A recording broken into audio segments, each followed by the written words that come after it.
Сайн бацгаана уу?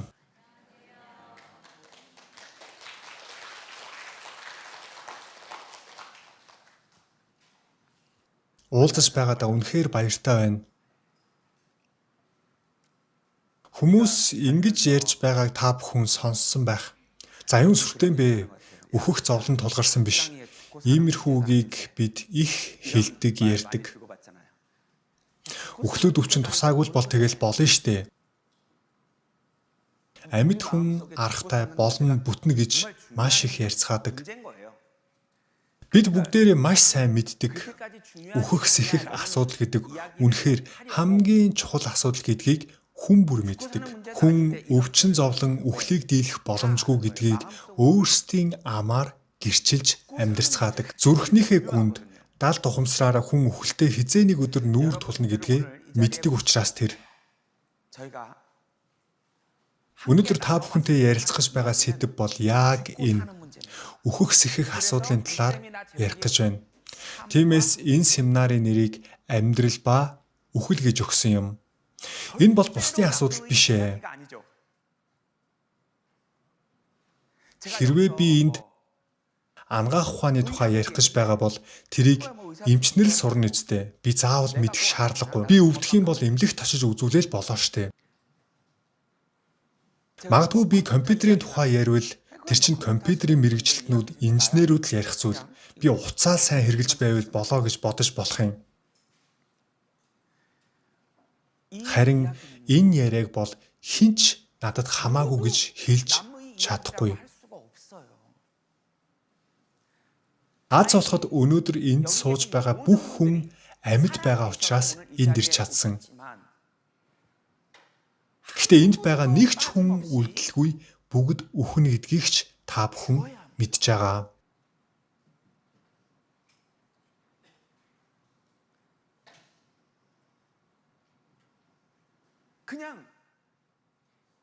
Тайван унтж байгаад үхвэл үхлээс айх айдас багасч болох юм. Гэхдээ дараа нь та өөрийгөө үхээд хаашаа явахаа мэдэхгүй шүү дээ. Тэгэл хүн сайн үс хийгээл зүв амьдрал сайн газар очих байлгүй дээ. Гэхдээ тийм газар очихгүй бол яах вэ? Үхээд нүдэ нээтэл. Үхэх мөчөд бүх юм дуусаад зүгээр л алга болчихгүй гэдгийг таны даал тухамсар хэлж өгөөд байгаа зү. Ямар нэг газар очно гэдгийг мэддэг учраас тэнгэрт дэвшлээ гэж ярьцгаадаг шүү дээ. Сайн бодоод үзээрэй. Ром номын 1-р бүлэгт биднийг мэддэг гэж гардаг. Үхээд бүх зүйл дуусахгүй гэдгийг хүн бүр мэддэг. Тиймээс тэдэнд шалтгаан байхгүй гэж бичсэн байдаг. Үхээд бүх юм дуусчихдаг бол ёстой л хүсснээрээ амьдрах үстэй. Заавал яагаад буян үлдэж зүв амьдрах гэж хичээгээд байгаа юм бэ? Бид амьдралыг туулах явцдаа ойлгоцгоодог. Мэдээж баяртай аз жаргалтай амьдрах мөчүүд байдаг ч гэсэн үнэндээ амьдрах амаргүй байгаа үстэй. Ялангуяа бие өвдөж эхлэх үед, эрүүл мэнд муудах үед. Нас явах тусам бие өвдөж эхэлдэг шүү дээ. Яагаад хүний бие нас ахих тусам өвддөг юм болоо? Үхэл рүүгээ ойртож явна гэсэн үг. Үхлээс зүхтах боломж байхгүй. Үхлээс зүхтах боломж байхгүй. Миний сэтгэлийг үнэхээр их өвдөгдөг нэг асуудал байдаг. Би энэ муудаад хэдэн сар амьдрах эсхэн ч тодорхойгүй болсон настай хүмүүстэй уулзаад үхлийн тухай ярих гэхээр тэр үедээ ч гэсэн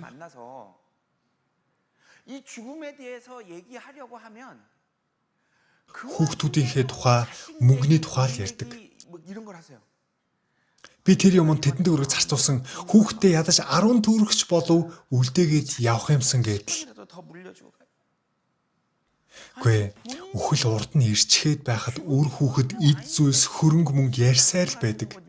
Миний сэтгэл ямар их өвддөг гэж. Одоо л нэг үхлийн тухай ярих сэтгэлийн бэлтгэлтэй болсон байх гэж бодоод ярих гэтэл болоогүй л байдаг. Эмчин хэдэн сарын дараа өөд болж магадгүй гэж хэлчихсэн байхад л үхээд хаашаа явах тал дээр оогт анхаардаггүй. Хүүхдээ ядаж 1 сая вонч болов үлдээгээд явах ёстой гэж ярьцгаадаг.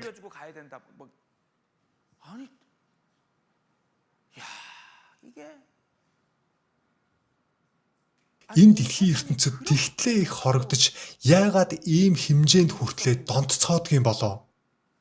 Энэ дэлхийн ертөнцийг орхиод явах гэж ээж л үргэлж энэ амьдрал ертөнцгээд л мөн энэ ертөнцид үлдэх хүүхэд ач зээгээ бодоод л яана гэдэл ийм болохоор би үхлийн тухай яриаг эхлүүлж чадахгүй эмнэлгээс гарч байсан удаа олон бий. Тэгээд хэсэг хугацааны дараа тэр хүн өөд болчихсон байдаг. Үнэхээр аимшигтай. Хүний сэтгэл яахаараа ингэж хатуурдаг юм болоо? Мөнгө. Нас ахих тусам тэр мөнгө нь өөрт нь биш, миний хүүхдэд, үр хүүхдэд үлдээн гэдэл. Тэрийгэ бүгдийг нь аваад явах боломжгүй шүү дээ. Авсанд нь мөнгө дүүргээд болчихвол тэр мөнгөө аваад явдаг юм уу? Тэгтлээ их сэтгэл нь хорогдоод байгаа тэр хүүхэд нь ч бас үхэн штэ.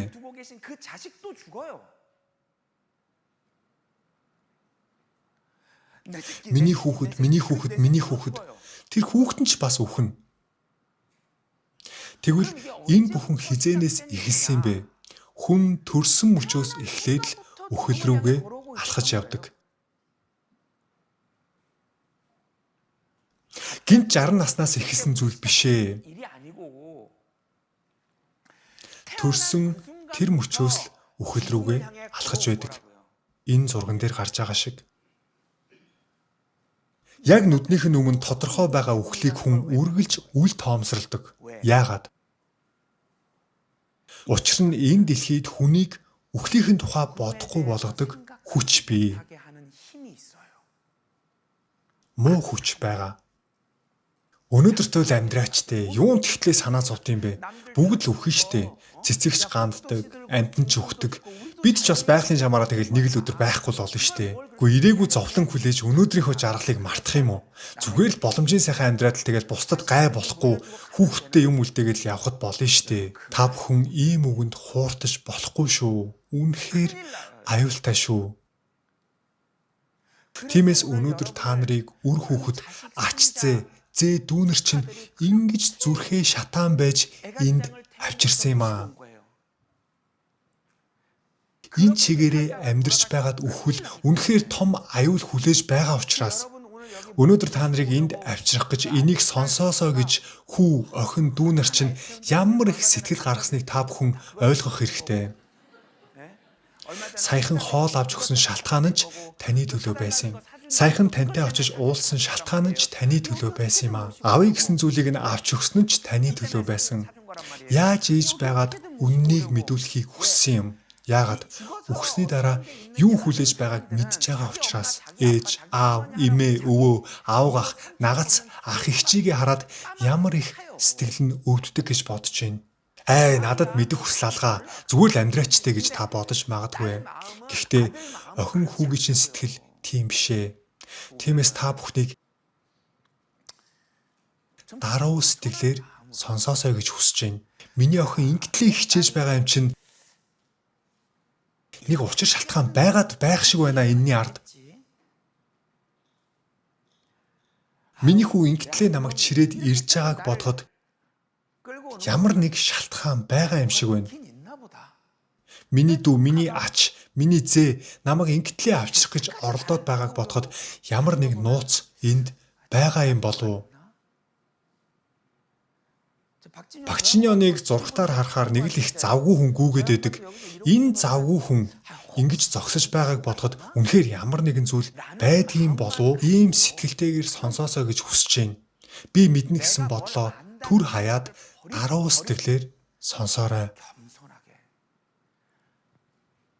Та хэрвээ нэг өдөр үхэн хэлгээ хүлээн зөвшөөрч байгаа бол өнөөдөр бидний хуваалцах энэ яриаг даруй сэтгэлээр сонсоосоо гэж чин сэтгэлээсээ хүсэж байна. Яагаад гэвэл энэ миний яриа биш ээ. Би юугаа мэдэх юм бэ? Би үхэж үзээгүй, би юу ч мэдэхгүй. Харин өнөөдөр та бүхэнд Библи гэх номд юу гэж бичсэн байдгийг ярьж өгөх болно. Энэ ном бол хүний бичсэн ном биш. Үнэхээр хүний бичсэн ном биш шүү. Хүн юугаа мэдх юм бэ? Хүн төрлөختний түүхэнд мундаг ухаантай хүмүүс олон байсан. Гэхдээ тэд үхэж үзсэн үү? Тэд юу мэдх юм бэ? Харин энэ Библи гэх номыг бүтээгч Бурхан хүн төрлөختөнд өгсөн.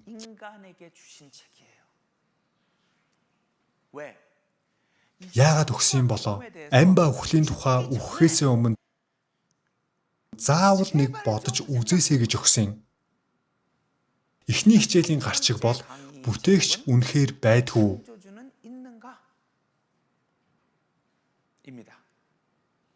Библиэд номлогчийн үгс гэх гарчигтай ном бий.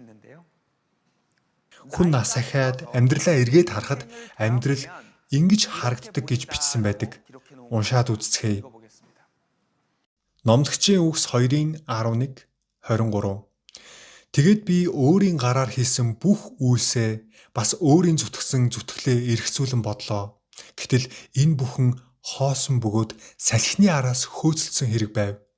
Наран доор үүний ашиг алга. Учир нь хүний бүхэл өдөр зовлон шаналлтай, зүтгэл нь утгагүй, шүнж гисэн сэтгэл оюун нь ис амархаж. Энэ мөн л хоосон ажээ. Хүн хөгшрөөд нас ахих тусам ийм бодол төрөхгүй бол Библиэд ийм хүнийг галзуурсан хүн гэж бичсэн байдаг. Нас ахаад бие нь өвдөж эхлэх үед хүн ийм бодолтой болох ёстой.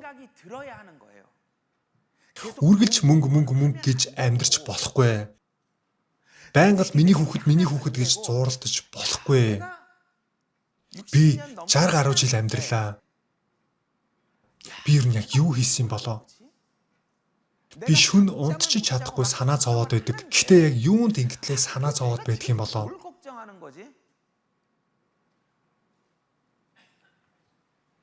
Уншаад үзцгээе. Номлогчийн үгс 1:17-18.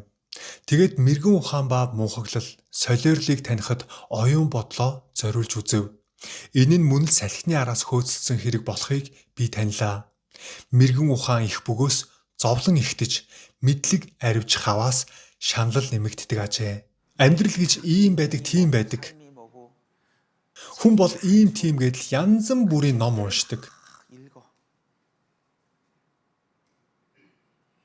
Тэр номнуудыг уншаад сүрхий ухаантай мэдлэгтэй болсон мэт санагддаг. Гэхдээ үхэл яг нүдний өмнө ирэх үед юу ч мэдэхгүй шүү дээ. Хүн сураад идэг, санаа зовох юм нь улам л нэмэгцээр идэг. Агуу эрдэмтэн, мундаг сэтгэгчдийн дунд номын цагаас солиод туссан гачин болчихсон хүмүүс их байдаг. Хүн төрлөختний түүхийг харахад үнэхээр агуу философчдын дунд ч сонин эрүүл ухаантай биш солиорсон хүн олон байдаг. Яагаад вэ гэвэл өөрийгөө бусдаас илүү маш их сурсан, ном уншсан, мэдлэгтэй, ухаантай гэж бодтол энэ амьдралын хариултыг олж чадахгүй болохоор их зантай, мэдэмхийрдэг хүмүүс болж хуурдаг.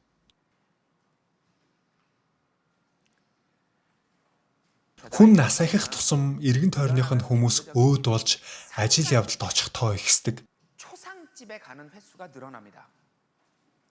Библиэд хүн ажил явдалд оролцох үедээ ухаан орж нэг удаач болтгой бодооч гэж бичсэн байдаг. Уншаад үзцгээе. Номлогчийн үгс 7:2-4. Найрын өргөө рүү явснаас гашуудагчийн гэрэл рүү явсан дээр. Учир нь энэ бол хүн бүрийн төгсгөл бөгөөд амьд байгсад нь үүнийг зүрхэндээ авдаг юм. Инээснээс уйлсан дээр. Учир нь царай гунигтай байвч зүрх жаргалтай болж болох буюу. Ухаантны зүрх гашуудагчдын оромжид, тэнгийн зүрх зугаацагчдын гэрт. Үнэхээр ухаантай хүн бол ажил явдалд очих болгондоо бодох ёстой.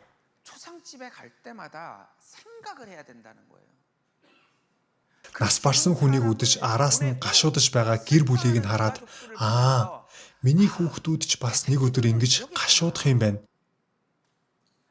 Миний зурагч гэсэн нэг өдөр олны өмнө ингэж байж явах юм байна. Бид нэр бодох хэрэгтэй. Ажил явдалд оролцож гарч ирчгээд л нөгөө л мөнгө. Дахиад л зугаацангийн шоу, найз нөхөдтэйгээ уулзаад үххээс өмнө нэг өдөр ч гэсэн илүү зугаацаад авъя гэдэл.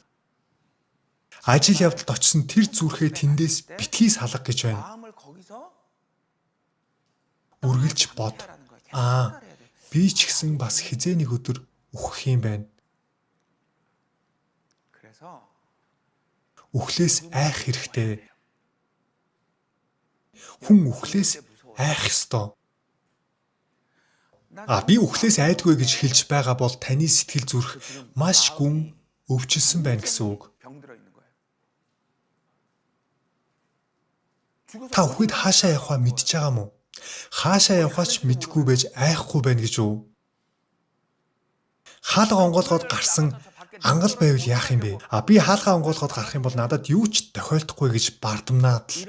Гэхдээ мэдээж ийм хүмүүс би амьдрах үнэхээр хүнд хэцүү байгаа учраас амьдрах ямар ч хүсэлгүй болчихсон хүмүүс байдаг. Тэр ч бас зүрх сэтгэл нь өвдчихсэн гэсэн үг. Энэ амьдралаас маш их шарх авсан учраас тэр энэ ертөнц ойр дотны гэр бүл, найз нөхд нь тэр хүнийг дэндүү өвдгсөн учраас амьдрах хүсэлгүй, амьдралд цөхөрсөн хүмүүс бас олон байдаг. Ямар хэцүү байдгийг ойлгож байна. Гэхдээ хүний сэтгэл, мэс чанар эрүүл байвал үхлээс айх нь хэвийн үзэгдэл юм шүү. Уншаад үзцгээе. Еврей 2:15. Бүх насаараа үхлийн айдаст боолчлогдож байсан бүгдийг чөлөөлөх юм. Энэ бүх үгийг харахад мэддэг хүн бүтээгчээс ирсэн гэдэг нь тодорхой байгаа зү. Харалтаа. Хэрвээ та нар өөрсдийн хувь заяаг ойлгол, одоо үхэл рүү алхаж байгаагаа ойлгол, би чинь өвдөж байгаа шалтгаан нь удахгүй үхэх гэж байгаатай чинь холбоотой гэдгийг ойлгол. Өнөөг хүртэл хөөцөлдөж ирсэн мөнгө, үр хүүхэд, зугаацсан гэл энэ бүх зүйл ямар ч утгагүй гэдгийг ойлгол. Би энэ номоороо та нарт амь өгч чадна. Гойж байна. Өөрийнхөө амьдралыг нэг бодоод үзээч. Уншаад үзцгээе. Дуулал 90:10. Амьдралын мань өдөр хоногуд 70 жил, хүч чадалтай байхааваас 80 жил боловч тэдгээрийн оргил нь зүдүүр, уй гашуудуунд өнгөрнө. Тэгвч энэ нь ч өнгөрч бид халин одно. Бидний оюун ухаан энэ биеэс салж нэг тишээ нисэн оддог гэсэн байна. Тэр нь хаана вэ гэдгийг өнөөдөр бид сурах болно. Энэ номд бичээстэй байгаа. Маш тодорхой, маш нарийн бичсэн байдаг.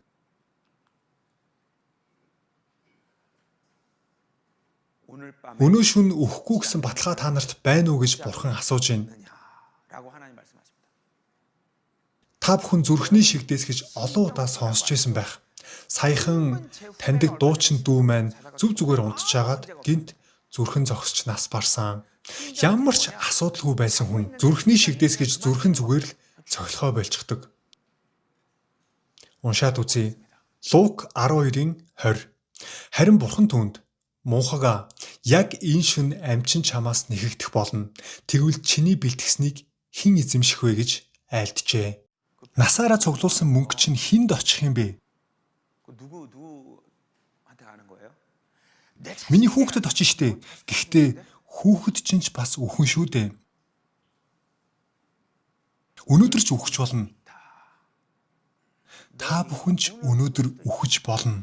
Ийм сул дорой хүн байж яаж өнөөдөр үхэхгүй гэдэгтээ бат итгэлтэй амьдрч чадах юм бэ? Уншаад үзье. Номлогчийн үг 9:12. Хүн цагаа үл мэднэ. Шувуу урхинд загас торонд орохын адил хүний хөвгүүд ч хэцүү цагт баригддаг бөгөөд энэ нь тэдний дээр гинт нүмрэн буудаг аж. Хөөе нөгөө хунгилдун чи өөд болсон гэж штэ. Тийм үү. Яасан болоо. Гинт зүрхэн зогссон гинэ. Өөрсдөд нь энэ зүйл тохиолддгүй юм шиг амьдрч ярьцгаадаг. Хөөе нөгөө ёнги хор тавдар тусаад 6 сар л үлдсэн гинэ. Яана тийм үү ямар амар юм бэ? Гэхдээ та өөрөө үрд амьдрах юм уу? Бүгд цаг хугацаатай амьдарч байгаа. Харин ч 6 сар амьдрах онш сонссон хүн ядаж хизээ үхээ мэдэж байна. үхэлд бэлдэх хугацаа байгаа шүү дээ. Би 6 сар амьдрах юм байна. Энэ амьдралаа яаж дуусгах вэ? Хор тавдар нь эцсийн шатанд орсон хүн харин ч азтай байж болох юм. Эсэргээрээ гинт үхлийн тухай нэг ч удаа нухацтай бодож амжилгүй өхөн. Яг л шувуу өрхөнд ордог шиг.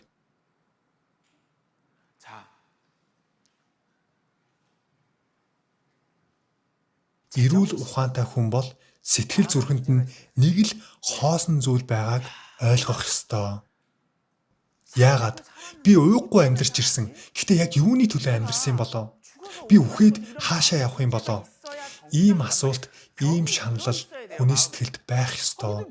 Тэр нь хэвэн гэсэн үг. Гэтэл юу ч боддгүй 50, 60, 70 жил амьдарсан хэрнээ одоо хүртэл өөрийнхөө нөхцөл байдлыг ойлгодгүй. Би зүгээрээ бүгд л үхтэн штэ. Би ганцаараа үхэх гээд байгаа юм уу? Хүн хөгшөрхөөрөө өвдчихл байдаг. Тэгэл байгалийн чамаараа бүгдээрээ л буцаал явна штэ. Зүгээр над бити санаа зов. Гэхдээ бурхан үгүй ээ. Чи өвдчихсэн байгаа. Чи өвчтөө гэдгээ мэдвэл би чамайг эдгэх гээд байна. Гэтэл чи яагаад өвчтөө гэдгээ хүлээн зөвшөөрөхгүй байгаа юм бэ? Бурхан хэлсэн байна. Та нар галзуурсан байна гэж. 60, 70, 80 насалчаад одоо хүртэл үхлийн тухай нухацтай ухаж бодохгүй зүгээр л амьдраад байдаг. Галзуурчихсан байна та нар. Юугаа хийж яваан бэ? Энэ дэлхийн ертөнц тийм сонирхолтой байна уу? Эсвэл нөгөө л мөнгө. Гуй, намайг нэг хайгаад ирээч. Ямар их шансан сэтгэлээр биднийг хүлээж өгдөг гэж бодож байна. Намайг хайгаад ирээч. Уншаад үзье. Матай 9:12, Номлогчийн үгс 9:3, 12-ийн 1. Эмч эрүүлд нь бус өвчтөд нь хэрэгтэй. Хүмүүний хөвгүүдийн зүрх муухайгаар дүүрч амьдралынхын туршид зүрхэнд нь солиорл байхажээ. Дараа нь тэд үхэл рүү одох бүлгөө. Хүнд өдрүүд ирж надад аятай юм алга гэж хэлэх тийм жилүүд ирэхээс өмнө залуу насныхаа өдрүүдэд бүтээгчээ санахтун. Бүтээгч гарцаагүй байгаа. Та нар зүгээр нэг санамсаргүй тохиолдлоор энэ дэлхий дээр шидэгдчихсэн хүмүүс биш ээ. Би чамайг бүтээсэн. Намайг хайгаад ирээч. Бидэнд жинхэнэ эцэг бий. Бидний төрүүлж өсгсөн аав ээжээс ч өмнө биднийг бүтээсэн жинхэнэ эцэг бий. Тиймээс одоо оройтойгоо учраас төлөв даруй сэтгэлээр сонсоосой гэж хүсэж байна. Даруй хүн л үннийг хүлээж авна. Та бүхний хүү, охин, Библийн үннийг ойлгочхоод аав ээжтэй дамжуулах гэсэн огт сонсдгүй. Тэдний нүдээр аав нь, ээж нь, эмээ нөгөө нь ямар их зантай бардам харагдаж байгаа болоо. Хүн байж юундаа ингэтлээ их зан гаргадаг юм болоо. Одоо хүртэл том дуурайд л амьдрал ийм тийм гэдэл манай аав яагаад ийм их зантай юм болоо? Манай ээж яагаад ийм бардам юм болоо? Манай наагацх, манай аав гихч яагаад одоо хүртэл мөнгө гэж мөнгөний хойноос ингэтлээ хөөцөлсөөр байдгийн болоо? Үгүй энэ дэлхийн ертөнц дээрх зүйлсийг аваад явж чадахгүй штэ. Өнөөдөр та нарыг энд авчирсан тэр дүү, ачцээ, хүү охины чинь зүрх сэтгэл яг ийм байгаа. Тэдний чин сэтгэлээсээ хүсэж байгаа зүйл жаахан ч болтугай даруй сэтгэлээр дуустал нь сонсоосой гэж хүсэж байгаа. Бурхны өмнө даруй хүн л амьдрна.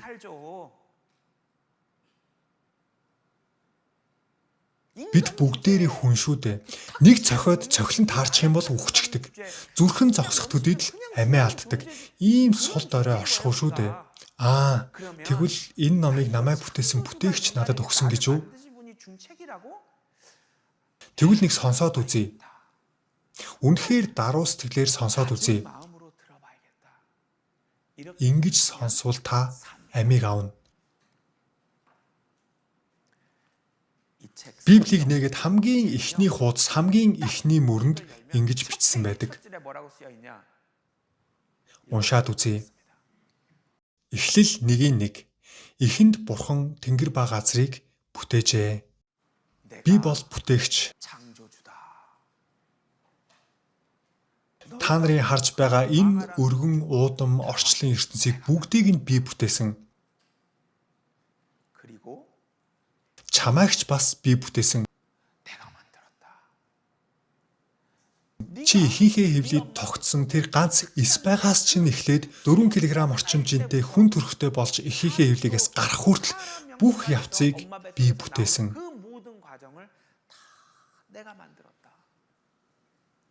Уншаад үзье.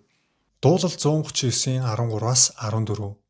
Учир нь та гиз дотрыг минь хэлбэржүүлж эхийн минь хөвлөд намайг бүрдүүлжээ. Би бишрэм гайхамшигтай бүтээгдсэн тул танд талархал өргөнө. Таны үйлс гайхалтай бөгөөд сэтгэл минь сайн мэднэ. Сайн бодоод үзвэл үнэхээр гайхалтай. Нэг ир бэлгийн эс, нэг өндгөн эстэй нийлээд ганц эс болдог. Тэр нь хуваагдаж эхэлнэ. Тэгснээ дотор нь судсууд үүсч эхэлнэ.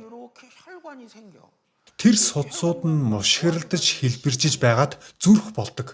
Дараа нь элэг цөс бүрлдээд уушиг толгоо үүсээд л гар хөлтөө болж эхэлдэг. Ээжийнхээ хөвлийн дотор хүн төрхийг олоод энэ ертөнцөөс гарч ирдэг. Энийг бурхан бүтээсэн юм байна штэ.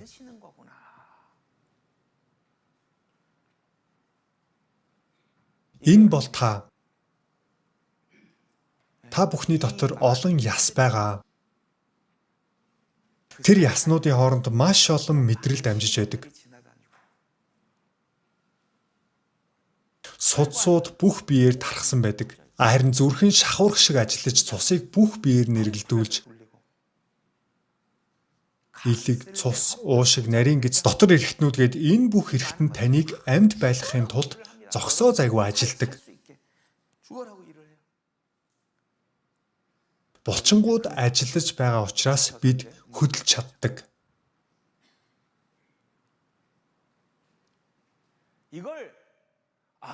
Бурхан хүнийг ийм нарийн бүтцтэй бүтээсэн юм байна.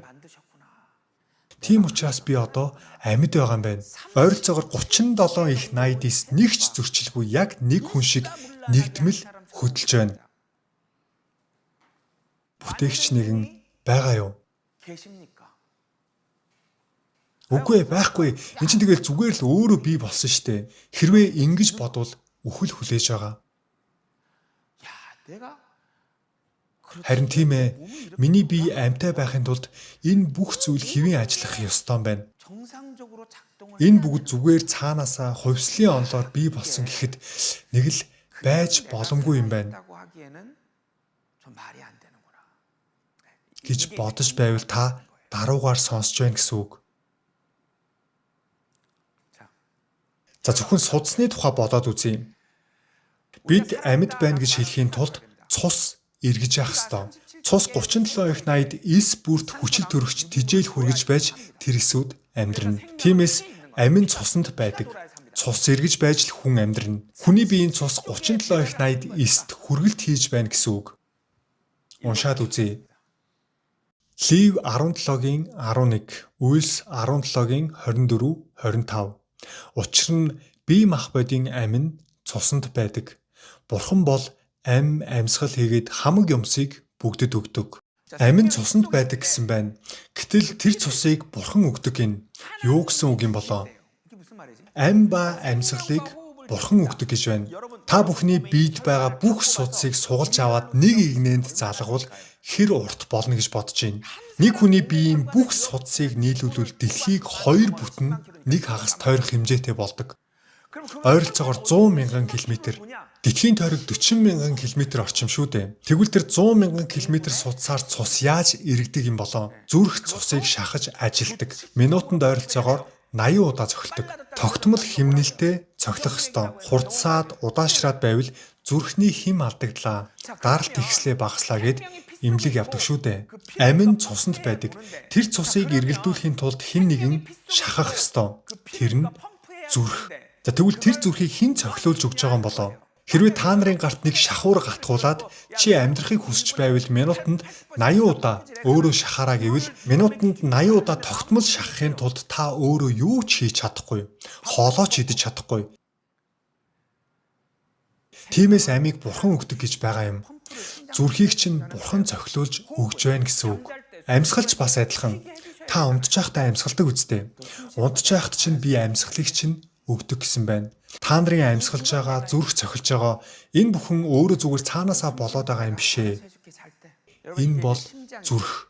Зүрх яаж цохилдгийг та нар мэдэх үү?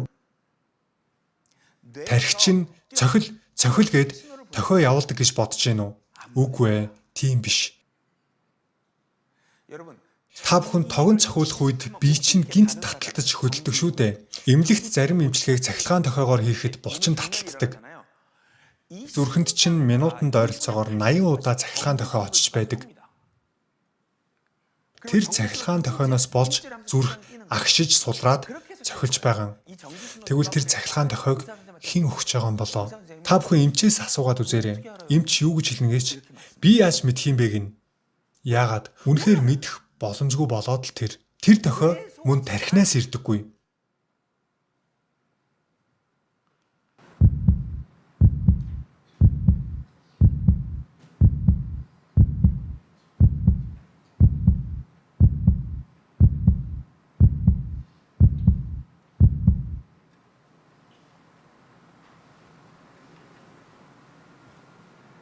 Бид нар бодох хэрэгтэй.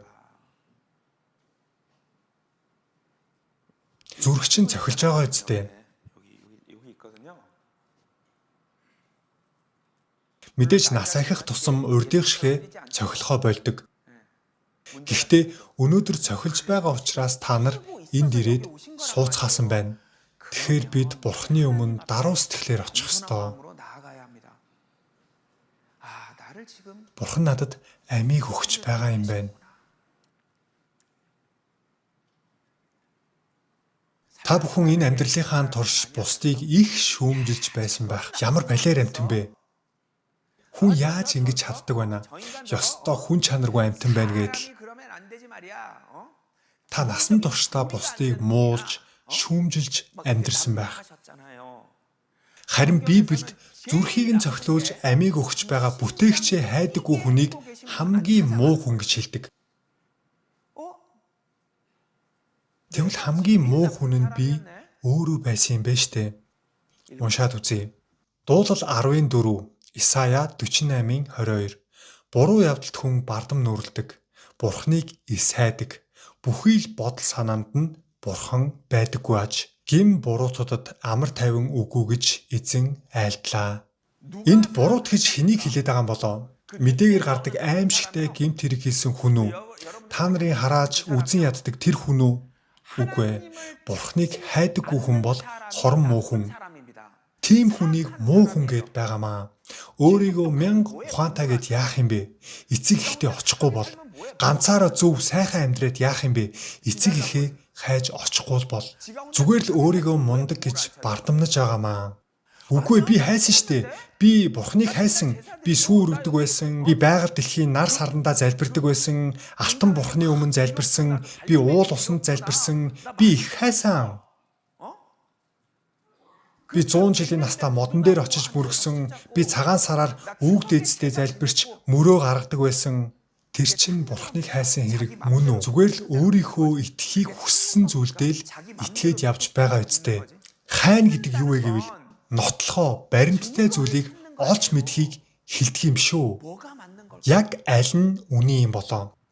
Буддын шашин зөв юм болов? Ислам зөв юм болов? Өвөг дээдстэй залбирх юм бол үнэхээр өвөг дээдс минь намайг харж хандаад идэх юм болов? Ингэж судалж хайж үзэх ёстой шүү дээ. Гэтэл та бүхэн хайхгүй зүгээр л өөрийнхөөрөө итгэсэн шүү дээ. Тэрийг хайсан гэж хэлэхгүй. Тэр чулуу, тэр алт, тэр нар, сар, од юу хийж өгдөг юм бэ? 100 жилийн настаа мод гинэ. Тэр мод яг юу хийж өгч чадах юм бэ? Манай өвөг дээдсгээд л тэр өвөг дээдс чинь хаана байгааг мэдж байгаа мó? Мэдхгүй байж л өвөг дээдсгээд л тэрийг Бурхныг хайсан гэхгүй. Уншаад үзье. Исая 40:18-20. Тэгвэл та нар Бурхныг хинтээ адилтгах юм бэ? Түүнийг ямар дүртэй зүрлэх вэ? Шүтээний хувьд дархан хүн цутгаж, алтны дархан алтаар бүрж, мөнгөний дархан мөнгөн оцрыг нь хийдэг. Өргөх чадалгүй хитрхи ядуу нь өмхөрдөггүй модыг сонгоод хөдөлдөггүй шүтээнийг өөртөө хийлгэхээр уран дархныг хайдаг. Хөдөлж чадахгүй том хөшөөний өмнө очиод ингэж мөргөж байсан уу?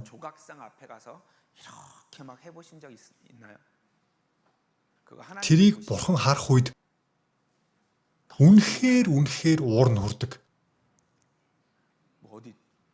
Сахиус, тарин, бэлэг тэмдэг гээд хаа нэг газар наагаад л чулуу овоолж босгоод л. Гэтэл хүний энэ нарийн бүтцтэй биеийг бүтээсэн бурхан хөдөлж чадахгүй чулуу мод алтан дотор байдаг гэж бодоод л тэр хөшөөнүүдийг түлхэхэд л унаа штэ. Тийм зүйлс танд яг юу хийж өгсөн юм бэ? Тийм юмд очиж мөргөөдлөөдөг.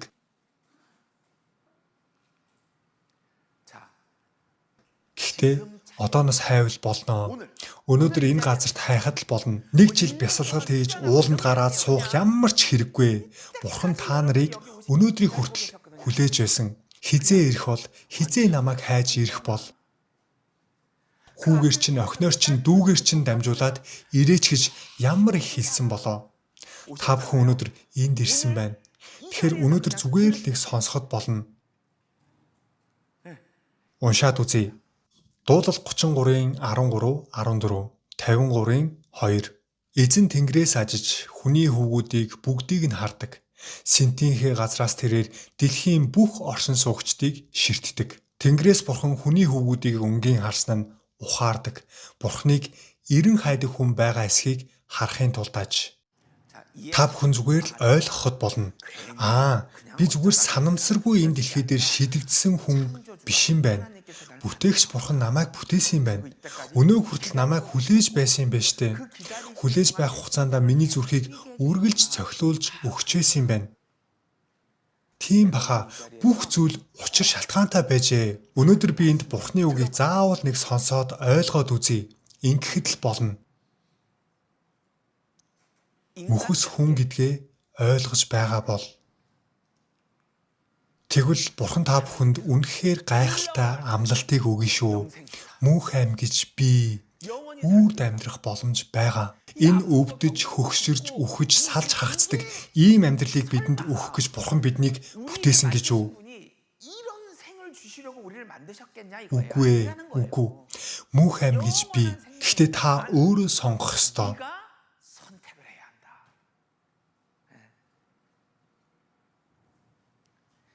Би 2 охинтой, нэг нь 6 настай, нөгөө нь 5 настай. Хүүхдэд янз бүрийн вакцин их хийлгэх хэрэгтэй болдог шүү дээ. Гэтэл нэг эмч надад ингэж хэллээ гэж бодъё. Багчны юм, саяхан шин тариа гарсан. Энэ тариаг та охиндоо тариулчих юм бол охин чинь насан туршдаа аав ээжийнхээ үгийг 100% дуулууртаа дагдаг болно. Ийм шин тариа гарвал та хүүхдтэй хийлгэх үү? Ачцээ чинь төрлөө гэж бодъё л тав. Энэ шин тариаг л хийлгчих юм бол эцэг эхийнхээ үгийг 100% сонсно. Хоолойд за аваа. Бүгдийг нэдэж дуусгаарай. За аваа. Хичээлээ хий. За. Тэр хүнтэй гэрэл. За ээжээ. Ийм хүүхэд хүсэж гин үү?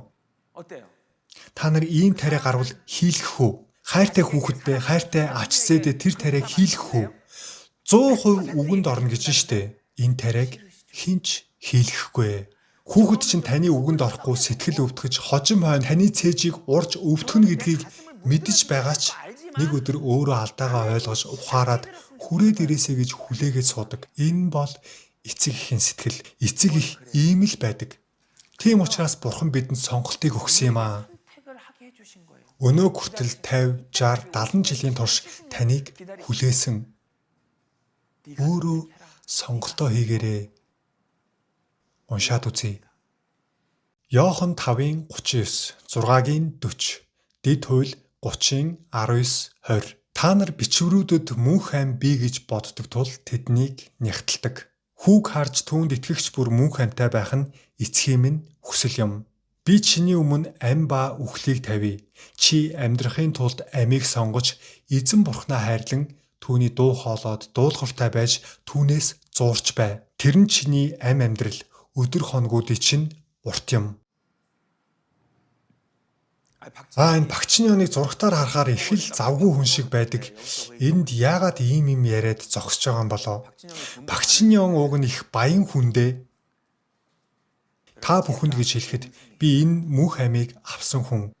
Өнөөдөр таныг энд хүрээд ирээч гэж гуйж, ятгах сэтгэлээрээ хандсан охин, хүү, дүү чинь яагаад тэгсэн гэж бодож байна.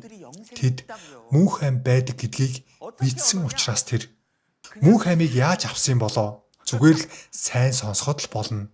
Энэ үн цэнтэй зүйлийг хэдэн 10 жил зовж хичээж байж авдаг юм бишээ. Сайн дуулууртай хүүхэд шиг аав минь надад энэ их хайрыг үлдээгээд явсан юм байна гэдэгт итгээд баярлаа гэд хүлээгээд авахд л болно. Ухаантай байна уу, ухаан муутай байна уу, сургууль төгссөн үү, төгсөөгүй юу, мөнгөтэй байна уу, мөнгөгүй байна уу, сайхан төрсөн үү, муухай төрсөн үү, огт хамаагүй. Зүгээр л даруй сэтгэлээр хүүхэд шиг хүлээгээд авахд л болно.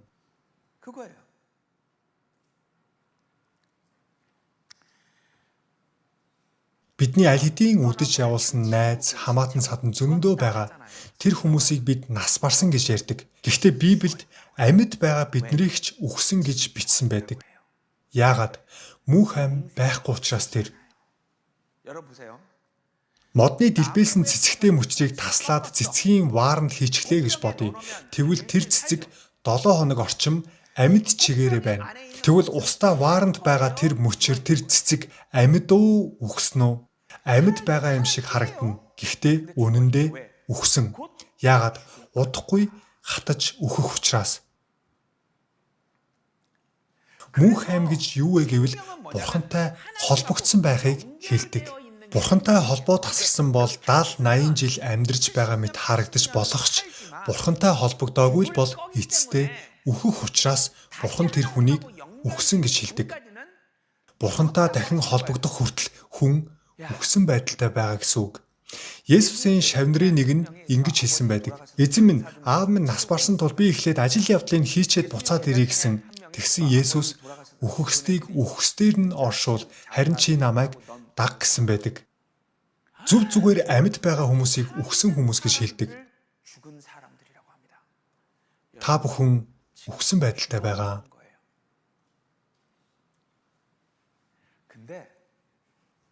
Гэхдээ сонсоод мөнх амийг авч болно гэж байна. Тэгвэл яаж үг сонсоод ам авах юм болоо?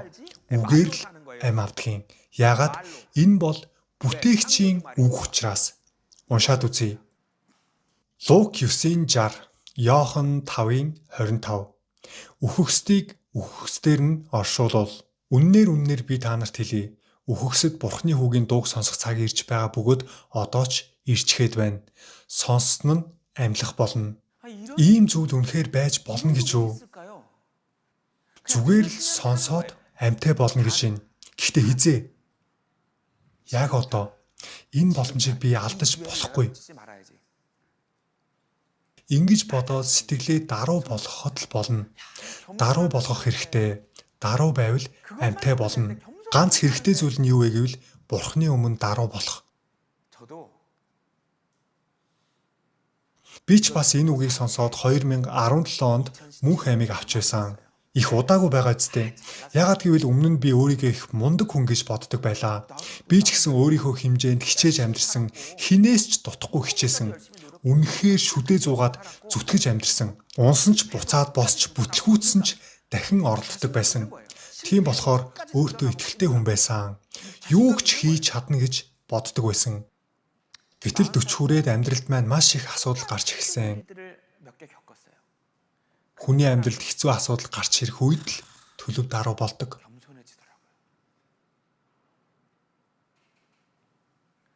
Даруй хүн л мөнх амийг авнаа. Бурхны өмнө. Хэн нэгэн хүний өмнө бүхэлдэх шаардлагагүй. Харин Бурхны өмнө даруй байх ёстой. Бурхан бидэнд энэ үнэтэй зүйлийг өгөх гэж байхад өөрийнхөө бодлыг хаях хэрэгтэй. Өнөөдрийг хүртэл амьдрахдаа өөрийн гэсэн логиктой бодолтой болсон байх л да. Амьдрал гэж ийм байдаг, тийм байдаг, хүн ингэж амьдрах ёстой, би ингэж боддог гэдэл. Гэхдээ тэр бодлоо түр хаях хэрэгтэй. Өөрийнхөө бодлыг л зөвгээд зүтгээд байвал энэ Бурхны үгийг ойлгож чадах уу? Бид ингэж ярьдаг шүү дээ. Энэ хүнтэйстэй юу ч яриад нэмэр алга, ойлголцохгүй хүн байна. Ийм хүмүүсийн онцлог юу гэж өөрийнхөө бодлыг л зөвгээд бүр итгэжсэн хүмүүс байдаг. Тийм болохоор л ямар ч үг сэтгэл рүү ордоггүй. Тэгвэл Бурхны өмнө очихдоо тэр бодлоо хаях хэрэгтэй. Даруухан болж очих ёстой. Бурхан бидэнтэй хамт очихыг хүсдэг нэг газар бий. Тэр бол Бурхны хаант ус. Энэ дэлхий шиг зовлонтой хэцүү газар биш ээ. Тэнд биднийг өвдөгдөг бүх зүйл байхгүй. Тийм болохоор мөнх аймыг аз жаргал эрх чөлөө гэд байгаа. Хэрвээ энэ дэлхий шиг иймэрхүү газар мөнх амьдрна гэвэл бодхоос ч аимшигтай санагдна үсттэй. 70-80 жил амьдрахад ч хэцүү байхад яаж мөнх амьдрах юм бэ? Ийм газар биш. Үнэхээр төгс газар биднийг хүлээж байгаа. Уншаад үзье. Марк 1:15, Илчлэл 21:4-27. Тэр цаг биелэлээ оллоо. Бурхны хаанчлал айсгүй. Тэр тэдний нүднээс нулимс бүрийг нь арчина. Тэнд цаашд үхэл гэж байхгүй. Гашуудах, уйлах, өвдөх гэж үгүй болно. Альва бузар ба жигшүүрт зүйл үйлдэхсэд худал хуурмаг нь хизээч тийшээ орохгүй. Та бүхэн өнөө хүртэл амьдрахдаа яагаад өвдсөн болоо? Энэ өвдөлт байхгүй гэж байна. Тэгвэл та нар яагаад өвдөж, шархалж амьдрсан болоо? Ердөө хоёр шалтгаан байгаа. Хэн нэгэн танд хэлэх ёсгүй үг, үйлдэлийг хийсэн. Тэр хүн нь бүр таны аав ээж хамаатан саданч байж болно. Ээж аав намайг дэндүү их өвдгсөн. Миний гэр бүл, миний найз, ажлын хүн гээд намайг маш их өвдгсөн. Эсвэргээрээ би өөрөө бусдыг өвдгсөн. Би ээжтэй хийсэн тэр зүйлээ бодохоор үнэхээр их шаналдаг. Би хүүхдтэй хийсэн тэр үг, хийсэн тэр үйлдэлээ бодохоор үнэхээр зүрх өвддөг. Харин бидний очих дараагийн ертөнцид би бусдыг өвдгөхгүй. Бусад хүн ч намайг өвдгөхгүй. Мөн өвчин тусахгүй, үхэхгүй, салж хагцахгүй. Энэ ертөнцид хайртай хүнээсээ сална гэдэг ямар хэцүү байдаг вүлээ. Харин энэ газар бид нэг нэгнээсээ салахгүй. Хинч үхэхгүй. Бид үрд хамт амьдрна. Өнөөдөр таныг энд авчирсан хүү, охин, дүү, ач зээтэйгээ үрд хамт амьдрна. Бие биенээ шархлуулахгүй, харин хайрлаж, халамжилж амьдрна. Бүгд яг гэр бүл шиг аз жаргалтай газар амьдарцгаана. Тиймээс энэ газарт заавал очих ёстой. Гэхдээ хамгийн аимшигтай нь юу гэж? Энэ газар очиж чадахгүй бол хүн там дунана. Үүнийг шүүлт гэж хэлдэг. Тэр шүүлтийн шалгуурыг Библиэд хэдэн зуугаар нь маш нарийн бичсэн байдаг. Тэрийг хууль гэж нэрлэдэг. Хүн үхэд Бурхны өмнө очих үед шүүлтийн хамгийн гол шалгуур нь юу вэ гэвэл хуулиас ганцхан зүйлийг л зөрчсөн бол илүү ойлгомжтой хэлвэл нэг л нүгэл үйлдсэн бол тэр төгс Бурхны хаанчлалд орж чадахгүй учраас там руу явдаг. Жохон нүгэл хийсэн хүнч аимшигтай том гэмт хэрэг хийсэн хүнч адилхан тамд очино. Юу вэ? Юу гэсэн үг юм бэ? Ямар хачин юм бэ? Шудраг биш байна гэж битгий бодоорой. Зүгээр л даруй сэтгэлээр сонсоорой. Бурхны хаанчлалд орох, Бурхны шүүлтийн шалгуурыг уншаад үзье. Еврей 9:27, Яаков 2:10. Хүн ганц удаа өхөж дараа нь шүүгдэхээр товлогдсон шиг. Учир нь бүх хуулийг сахивч нэгэн дээр нь бүдрэх хэн боловч бүх хуулийг зөрчсөн болно. Бурхан маш тодорхой хэлж байна. Нэгийг л зөрчсөн бол бүгдийг нь зөрчсөнтэй адил. Та нар 10 тушаал гэж сонсч байсан биз дээ. 10 тушаалын 1-ээс 9 хүртэл хүн ямар нэг байдлаар сахих гэж оролдож болох юм. Гэхдээ 10 дахь тушаалыг нэг хардаа юу гэсэн байна? Бусдын эд зүйлст бүү шун гэсэн байна. Бусдын юмыг битгий хулгаал гэж хэлээгүй шүү. Бусдын юмд бүү шун гэсэн байна. Энэ бол 10 тушаалын 10 дахь тушаал. Йоо, ямар их мөнгөтэй хүн бэ? Би ч гэсэн мөнгөтэй болох юмсан. Тушаалыг зөрчсөн гэсэн үг. Тэрний хүүхэд сайн хүнтэй суугаад сайхан амьдарч яваа харагдан лээ. Миний хүүхэд ч гэсэн сайн яваасай. Та хуулийг зөрчсөн гэсэн үг. Бусдад жоохон атаархах төдийд л хуулийг зөрчсөн гэсэн үг. Шалгуур нь юу гэлээ? Нэгийг л зөрчвөл үлдсэн бүгдийг нь зөрчсөнтэй адилхан гэж бичсэн байна. Би хүн алаагүй штэ. Тийм ээ. Та хүн алаагүй байж болно. Гэхдээ бусдад атаархаж байсан удаа байгаа үстэй. Тэгвэл хүн алсантай адилхан болж байгаа. Яагаад? Үлдсэн бүгдийг нь зөрчсөнтэй адил гэж Библиэд бичсэн учраас. Библиэд хүн алсан хүн ямар шийтгэл авах ёстойг маш тодорхой бичсэн байдаг. Хүн алсан хүн өөрөө үхэх ёстой. Уншаад үзье. Эхлэл 9:6, Ром 6-гийн 23. Хүний цусыг хэн урсгах нь түүний цусыг хүн урсгах нь. Нүглийн хөлс бол үхэл. Юу вэ? Библийн тухай нэг сонсоод үзье гэд дагуулад ирчихэд намайг одоо бүр алуурчин болгочихж байгаа юм уу? Тийм ээ. Энэ бол Бурхны хууль. Хүний бодлоос нэлээд өөр байгааз хүний бодлоос дэндүү өөр шүү. Бид бодлоо өөрчлөх хэрэгтэй. Бурхны бодлоор бодож сурах хэрэгтэй. Өөрийнхөө бодлоор яаж юм байж болдгийм бэ гэд гүрийгээд л байвал юу ч ойлгохгүй. Хүүхэд шиг сонсох хэрэгтэй. Хүүхдүүд Санта Клаус байдаг гэдэгт итгэдэг шүү дээ. Яг одоо та бүхэн жаахан хүүхэд шиг сонсох хэрэгтэй. Тийм байна. Би хүн алаагүй ч гэсэн үнэндээ би тэр хүний юмд атаарх суудаа байгаа. Тэгвэл алуурчин авах ёстой тэр шийтгэлийг яг адилхан авах юм байна. Яагаад? Библи ингэж бичсэн байгаа учраас. Би үхэх ёстой хүн юм байна.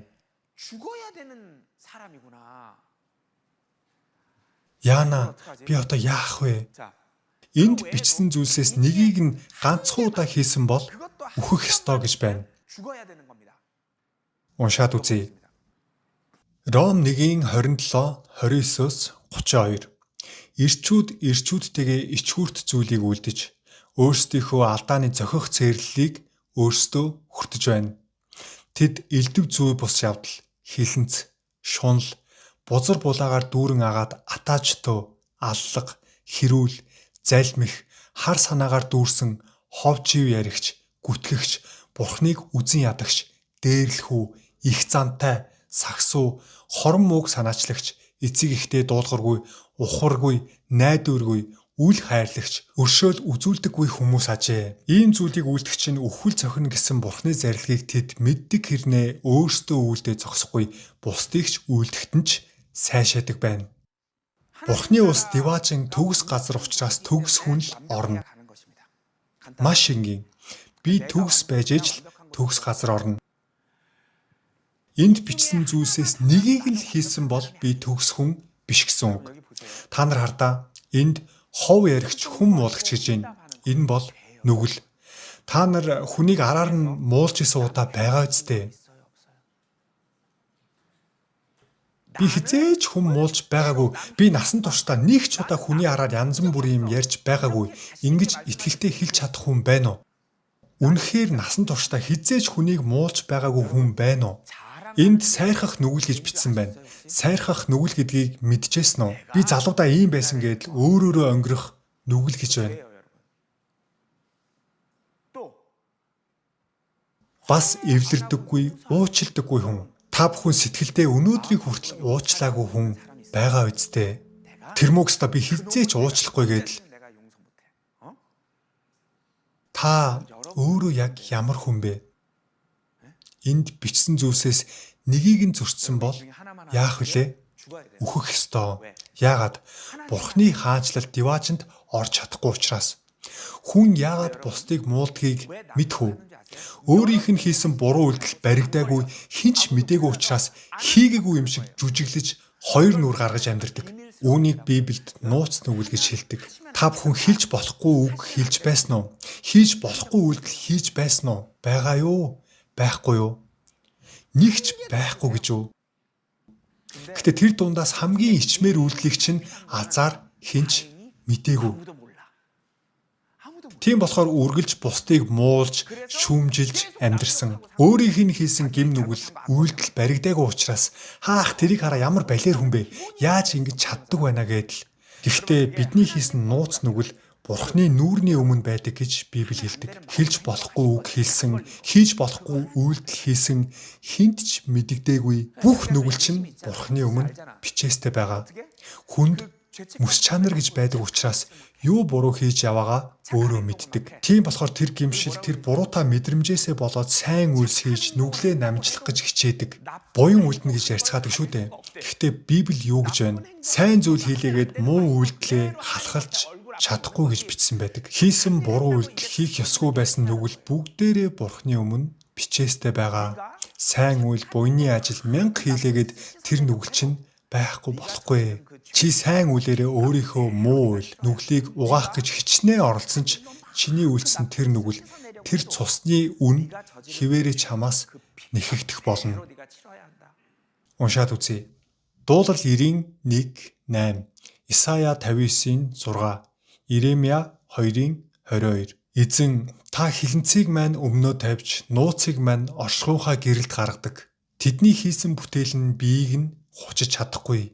Чи биеэ хужраар угааж, үлэмж ихээр хужир хэргэлсэн ч чиний хилэнцгийн толб миний өмнө байсаар л байна. Та бүхэн нэг удаа бодоод үзээрэй. Өнөөдрийг хүртэл хинч мдээгүй болохоор тайван, хийгээгүй юм шиг дүр үзүүлээд дотроо нууж явдаг нүгэл байгаа үсттэй. Хийх ёсгүй үйлдэл хийж байсан биз дээ. Тэр нүгэл чинь Бурхны өмнө байдаг гэж байна. Тийм байна.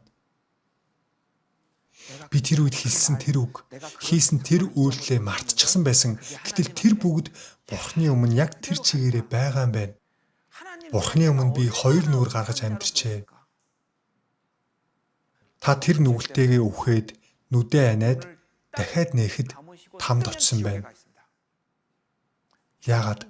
Нүгэл ганцхан байсан ч Бурхны хаанчлалд орж чадахгүй, там руу явах ёстой. Тэгвэл там гэж ямар газар юм болоо? Амьдаараа гал дотор орж байгаа юм шиг өвдөлтийг мэдэрнэ. Та бүхэн түлэгдэж үдсэн байх. Түлэгдэлтийн өвдөлт бол цохиулах, яс сугархаас өөр өвдөлт байдаг шүү дээ. Шархираад л хорсоод л байж суухын аргагүй өвддөг. Гар жаахан түлэгдэхэд л ямар их хорсдог вүлээ. Бүх биеэрээ түлэгдэж байгаа мэт тийм зовлон.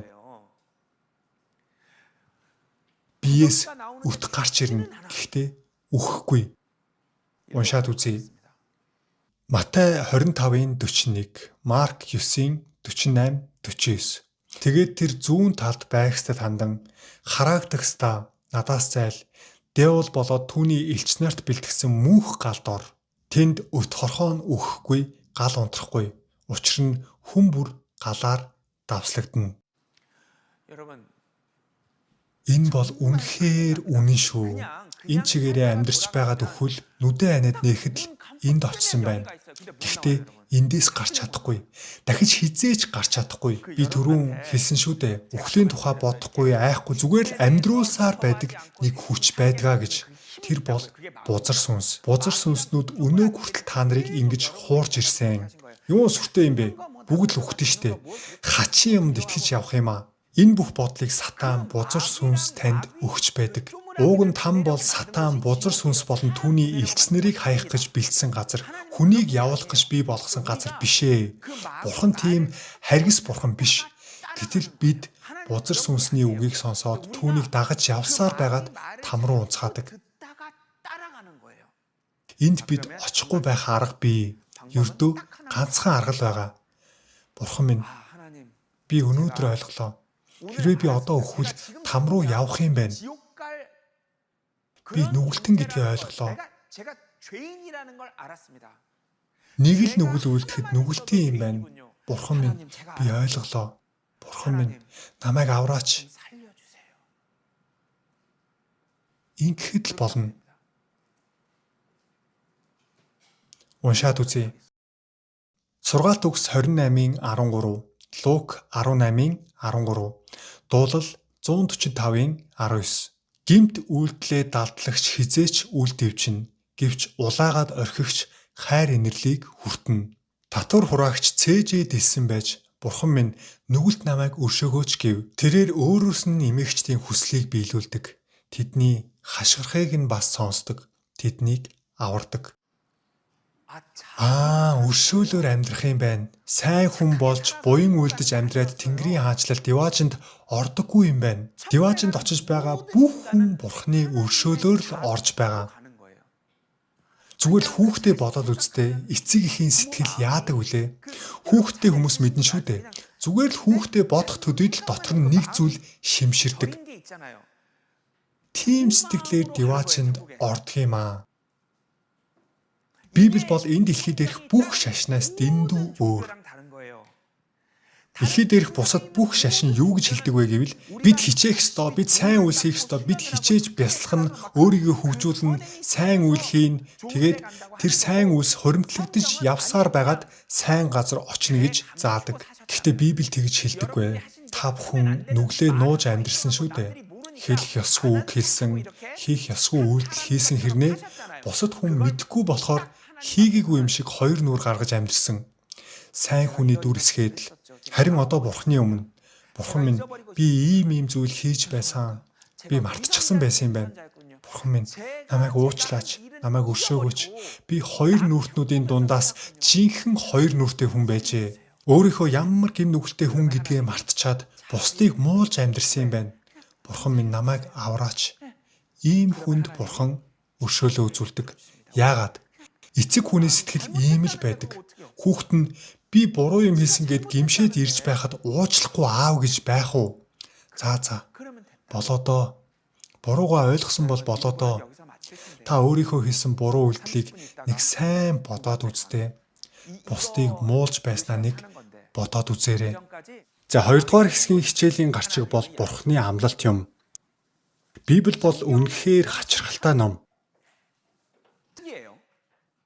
Манай эртний өмнө бичигдсэн хуучин гэрээ гэж хэсэг, манай эртний үед бичигдсэн шин гэрээгээд хоёр хэсэгт хуваадаг. Сая миний хэлсэн үгнээс та нар анзаарсан байх. Хоёулаа төгсгөлдөө гэрээ буюу амлалт гэсэн утгатай байгаа. Хуучин гэрээ нь эрт үед өгсөн амлалт, шин гэрээ нь шинээр өгсөн амлалт. Библи хүнд чи ингэж амьдрах ёстой, тэгвэл Тэнгэрийн хаанчлалд Девачинд орох болно гэж хэлдэггүй. Харин би та нарт нэг зүйлийг амлая. Миний яриаг сонсооч гэж байгаа юм. Тийм болохоор энэ бол шашин биш. Бүх шашин хүнийг ямар нэг юм үйлдэж боомилдог. Алхаж яваад мөрөг мянган удаа мөрөг энийг идэж болохгүй, тэрийг идэх ёстой. Яг тэдэн цагт заавал тийшээ хараад мөргөх ёстой. Өвдөцтэй тийм юм хийх ёстой гэдэл. Бүх шашин хүнийг боомилдог. Харин Библи би та нарт амлая. Би та нарын төлөө ийм зүйлийг хийчихсэн. Тиймээс та нар Девачинд ирэх боломжтой болсон. Би амлаж байна. Ердөө л энэ. Тиймээс хуучин гэрээ, шин гэрээ гэж байгаа юм. Амлалт. Энэ амлалтыг л сонсоход болно. За жишээ нь дуучин болох гэж байгаа хүүхэд байлаа гэж бодъё. Миний амлалтыг сонсчихвол болоо. Би чамайг дуучин болгож өгнө. Тэр амлалт байхад л хангалттай. Хэрвээ Пакчинён итгэж болохоор чадвартай, чадaltaа захирал бол би чамайг дуучин болгож дебют хийлгэн гэх амлалт, тэр амлалт байхад л хангалттай. Хараахан дебютээ хийгээгүй ч шүн ундахта ямар сайхан амарх бол. Бэлтгэл хийхдээ хүртэл баяртай, аз жаргалтай хийн. Яагаад? Пакчинён амласан болохоор. Та бүхэнд өмнө хэлсэн би мөнх амийг авсан хүн. Яаж авсан бэ? Зүгээр л амлалтаар. Тэгвэл би одоо хөгширч, өвдөж өхгүй гэсэн үг үү? Үгүй ээ. Би хөгширнэ, өвдөн, үхэн. Гэхдээ миний дотор амлалт байгаа. Дуучин болох гэж байгаа хүүхдийн хувьд Пакчинёны амлалт бүхнийг өөрчилдөг шиг миний хувьд бүтээгчийн өгсөн амлалт бүхнийг өөрчилсөн. Би хөгширж, өвдөж, үхэн. Гэхдээ Бурхны өмнө очих амлалтыг аль хэдийн авчихсан. Би өөрийнхөө авсан итгэсэн тэр амлалтыг өнөөдөр та бүхэндээ дамжуулж өгөх гэж байна. Тиймээс хоёрдугаар хэсгийн гарчиг бол Бурхны амлалт. Энэ амлалтын гол төв нь Есүс Христ гэх нэгэн. Тэр бол Бурхны төрүүлсэн хүү. Бурхан түүнийг төрүүлээд өөртөөгөө ижил байр суурьнд өргөсөн. Тэр төрхөөсөө өмнө Бурхны дотор байсан нэгэн. Энэ хүүгийн тухай мэдэж тэр юу хийсэн? Мөн тэр бидэнд ямар хамаатай болохыг ойлгоод тэр амлалтыг сонсож итгэвэл мөнх амийг авна. Уншаад үзцгээе. Иохан 17-гийн 3, Иохан 3-ийн 16. Цорын ганц үнэн Бурхан таныг болон таны илгээсэн Есүс Христийг мэдэх нь мөнх ам мөн. Бурхан ертөнцийг үнэхээр хайрлсан учраас цорын ганц хүүгээ өгсөн. Тиймээс хүүд итгэдэг хэн ч мөхгүй, харин мөнх амтай болно. Хэрвээ хүн үнэхээр сайн зөв амьдрч чадах байсан бол Есүсийг илгээх шаардлагагүй. Биднийг чадахгүй гэдгийг мэдээд илгээсэн юм. Хүнийг ажиглаад харсан яагаад ч сайн зөв амьдрах боломжгүй нөхцөлтэй.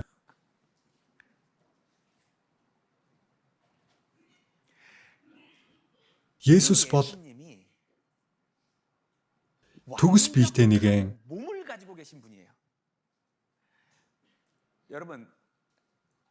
Хүн нас ахих тусам ямар асуудалтай хамгийн их нүүр тулдаг юм болоо? Ямар асуудал тулгарч байна? Би шүү дээ. Би маш их асуудалтай болдог. Хүний оюун санаа хөгшөрдгөө юу? Хүний оюун санаа хөгшөрдөггүй. Гэхдээ юу яриад байгаа юм бэ? Манай өвөө сүүлийн үед ухаан нь орж гараад байхад тэр чинь үнэндээ оюун санаа нь муудаад байгаа юм бишээ. Харин мэдрэх эрхтэн, тархины үйл ажиллагаа доголдож байгаа юм. Бүгд бие мах бодтой холбоотой асуудал. Яана хөөрхий ухаан санаа нь хэвийн биш болжээ гэж ярьдаг. Үнэндээ тэр бүхэн бие мах бодийн асуудал. Оюун санаа бол яг тэр чигээрээ төгс хിവэр байдаг. Юм мартдаг өвчин туссан ахмадууд анхан шатны үе дээрээ огт өвдөөгүй хүн шиг бүх юмаа маш тод санах үе байдаг. Учир нь бие дотор байгаа оюун санаа нь өвдөөгүй яг хിവэрэ байдаг. Нас ахаад ахмадуудын хамгийн их хэлдэг үг юу вэ? Яа, энэ би янгнаад ах юм. Бороо орох гэж байгаа юм байх та. Энэ хамаг үе мөч өвдөөд байх чинь яг үнэндээ асуудал нь бие мах бодит байдаг. Харин Есүс бол төгс биетэй нэгэн. Тэр биеийг юу гэж тайлбарладаг вэ гэвэл Бурхны оршиж буй 3 дахь тэнгэр гэж байдаг. Тэнд байдаг чанараар бүтээгдсэн бие учраас шорон биенээс тис ондоо. Үүнийг тэнгэрлэг бие гэж нэрлэдэг. Есүс тэнгэрлэг биетэй төрсөн. Яагаад? Эцэст нь Бурхан бидэнд өгөхийг хүсэж байгаа зүйл нь энэ бие юм. Бид нар дахиад би өвдөд байна, энэ яшигтай биеэс салах юмсан гэж ярих шаардлагагүй болно. Энэ асуудлыг шийдэхийн тулд Есүс төгс биетэй төрсөн. Тэгээд тэр биеийг бидэнд өгнө гэж байгаа юм. Яагаад? Энэ биеийг авбал бид үхэхгүй. Уншаад үзье. 1-р Коринт 15-ын 39-40, Иохан 8-ын 23. Бүх мах бод адилгүй. Тэнгэрлэг биес ба газрын биес гэж байна. Есүс тэдэнд та нар доороос би дээрээс юм. За тэгвэл одоо энэ бие хэрхэн яаж өөрчлөгдөхийг маш тодорхой тайлбарлая. Ялангуяа биеийг өвддөг хүмүүс сайн сонсоорой. Бид эхний хичээлээрээ сурсан шүү дээ. Хүн үхээд нүдэ нэхэд нэг бол диваажин, нэг бол тамд сэрнэ. Шалгуур нь юу байсан бэлээ? Жоохон нүгэл, ганц нүгэл үлдсэн үү үгүй юу? Энэ бол шалгуур. Дахиад уншаад үзье. Еврей 9:27. Хүн ганц удаа үхэж дараа нь шүүгдэхээр товлогдсон шиг. Та бүхнээс асууя. Энэ чигээрээ хүн үхвэл бүгд там руу явах уу үгүй юу? Өчүүхэн жоохон ганц нүгэл үлдсэн бол там руу явна гэсэн шүү дээ. Хүн үхэх мөчөд диваач нь уу там уу гэдэг нь шууд шийдэгдэнэ. Шалгуур нь өчүүхэн ганц нүгэл байна уу байхгүй юу гэсэн. Тэгэхээр хүн төрлөختөн бүгд там руу явхаас өөр аргагүй нөхцөлд орсон гэсэн үг. Тэгвэл Бурхан биднийг яаж аврах юм болоо? Бурхан өөр төрлийн хүнийг танилцуулдаг. Өөр төрлийн хүн гэдэг нь юу гэсэн үг юм болоо? Энэ Пагчинян хүн, та бүхэн ч гэсэн хүн. Өөр ямар хүнийг яриад байгаа юм болоо? Энэ бол Бурханы амлалт. Нөхөр эхнэр хоёр гэрлүүл би энэ хоёр хүнийг нэг хүн гэж харнаа. Эн чинь ямар гэчээ амлалт вэ? Би Есүсийг дэлхий рүү илгээнэ. Тэр та нарын нөхөр болно. Тэгвэл миний хүү Есүс болон та нар бүгд нийлээд нөхөр эхнэр болно. Нөхөр эхнэр нийлээд нэг хүн болно. Тэгэхээр Пагчиньон энэ хүнээрээ өвхөл Бурхны өмнө очиж чадахгүй тамд унах ёстой. Харин би Есүсийн эхнэрийн нэг хэсэг болж Есүстэй нэг хүн болоод шүүлтэд орвол юу болох юм болоо? Уншаад үзье. Еврей 9:27, Эфес 5:31, 32. Хүн ганц удаа үхэж дараа нь шүүгдэхээр товлогдсон шиг. Эр хүн эхнэртэйгээ нийлж хоёул нэг мах бод болно. Энэ нууц нь агуу юм. Гэвч би Христ ба чуулганы тухайд ярьж байна. Есүст итгэдэг хүмүүсийг чуулган гэж нэрлэдэг. Анхааралтай сонсоорой. Энэ нь хүний бодлоос дэндүү өөр учраас үүнийг агуу нууц гэж нэрлсэн юм. Энэ бол үнэхээр гайхалтай нууц. Англи Библиэд энийг Great Mystery гэж бичсэн байдаг. Юу гэсэн үг вэ? Нөхөр эхнэр хоёр нийлээд нэг хүн болчихдог гэж юу? Дараагийн ертөнцид хаанчилж суух нэгэн бол Есүс. Хэрвээ Есүс нөхөр нь бол эхнэр нь зүгээр л дагаад амьтаа болно. Яагаад? Нөхөр эхнэр хоёрыг нэг хүн гэж харна гэж амласан шүү дээ. Тэгэхээр энэ хоёр хүнийг шүүхдээ зөвхөн нөхрийг нь л харна. Яагаад? Нөхөр нь тэргүүн нь, удирдагч нь, толгойлогч нь, төлөөлөгч нь учраас. Хардаа хоёул нэг мах бод болно гэд бичсэн байна. Амархан ойлгуулъя. Энд нэг хүн байна.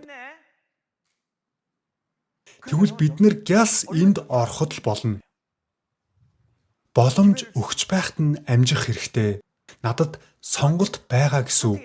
Би Пагчиньонгийн хүнээрээ үхээд Пагчиньонгийн хүнээрээ шүүлтэд орох уу эсвэл энд орж энэ хүний хэсэг болоод шүүлтэд орох уу?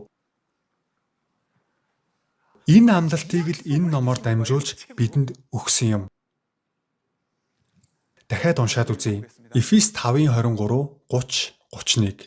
Христ чуулганы тэргүүн байдгийн адил нөхөр нь эхнэрийнхээ тэргүүн юм. Христ өөрөө тэр биеийн аврагч мөн. Бид түүний биеийн эрхтнүүд юм. Тиймээс эр хүн эхнэртэйгээ нийлж хоёул нэг мах бод болно. Бид нэг өдөр гинт сэрээд Есүс дотор орчихсон гэсэн үг биш. Гол санаа нь Бурхан биднийг нэг хүн гэж харах болно гэж амлаж байгаа юм. Есүс бидний толгой гэдэг нь энэ толгой хэсгийг яриад байгаа юм бишээ. Удирдагч, тэргүүн гэсэн утгатай. Есүс бол бидний удирдагч. Харин бид бүгд түүний бие, эрхтнүүд, эхнэр нь болж байгаа юм. Бурхан ийм дөрүүдийг өгсөн, ингэж харахаар шийдсэн гэж байгаа юм. Бүгд тус тустай байсан ч хамаагүй. Есүс 2000 жилийн өмнө ирсэн. Би энэ үед төрсөн. Гэхдээ Бурхан нэгтгэхэд нэг хүн гэж харна гэж амласан. Тийм болохоор үүнийг агуу нууц гэж байгаа юм. Өнөөдөр та бүхэнд энэ амлалтыг тайлбарлах гэж семинарыг бэлдсэн юм. Нөхөр эхнэр ийм үүрэг оройлолтой шүү. Нөхөр нь Христ, эхнэр нь чуулган юм бол энэ нөхөр эхнэрийг нэг болгоод харвал Христ л гэсэн үг. Нөхөр нь ерөнхийлөгч бол эхнэр нь шууд тэргүүн хатагтай болдог шүү дээ. Хамт явна, хамт хүндлүүлнэ. Ерөнхийлөгчийн ордон руу ч чөлөөтэй орно. Ямар ч асуудал байхгүй. Америкийн иргэншил авахыг хүсвэл өөрөө шалгалт өгөөд авч болно. Гэхдээ илүү амархан арга байгаа. Америк хүнтэй гэрлэхэд л болно. Хэрвээ тэр гэрлэлт жинхэнэ бол иргэнштэй болох боломжтой. Бурхан ч бас яг ийм байдлаар шүүн. Тийм болохоор Есүсийг илгээсэн юм. Гэхдээ бидний нүглийн төлөөс төлөгдөх ёстой. Тэгж байж энэ биеэс чөлөөлөгдөнө. Энэ бие хөгшөрдөг, өвддөг, нэг өдөр зүрхэн зогсоод үхдэг. Гэхдээ Бурхан анхнаасаа хүнийг ийм биетэй бүтээгээгүй.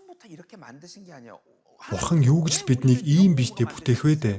Анх хүнийг төгс биетэй бүтээсэн. Гэхдээ хүн төрлөختний хамгийн эхний хүн Адам нүгэл үлдсэн учраас шийтгэл авсан юм.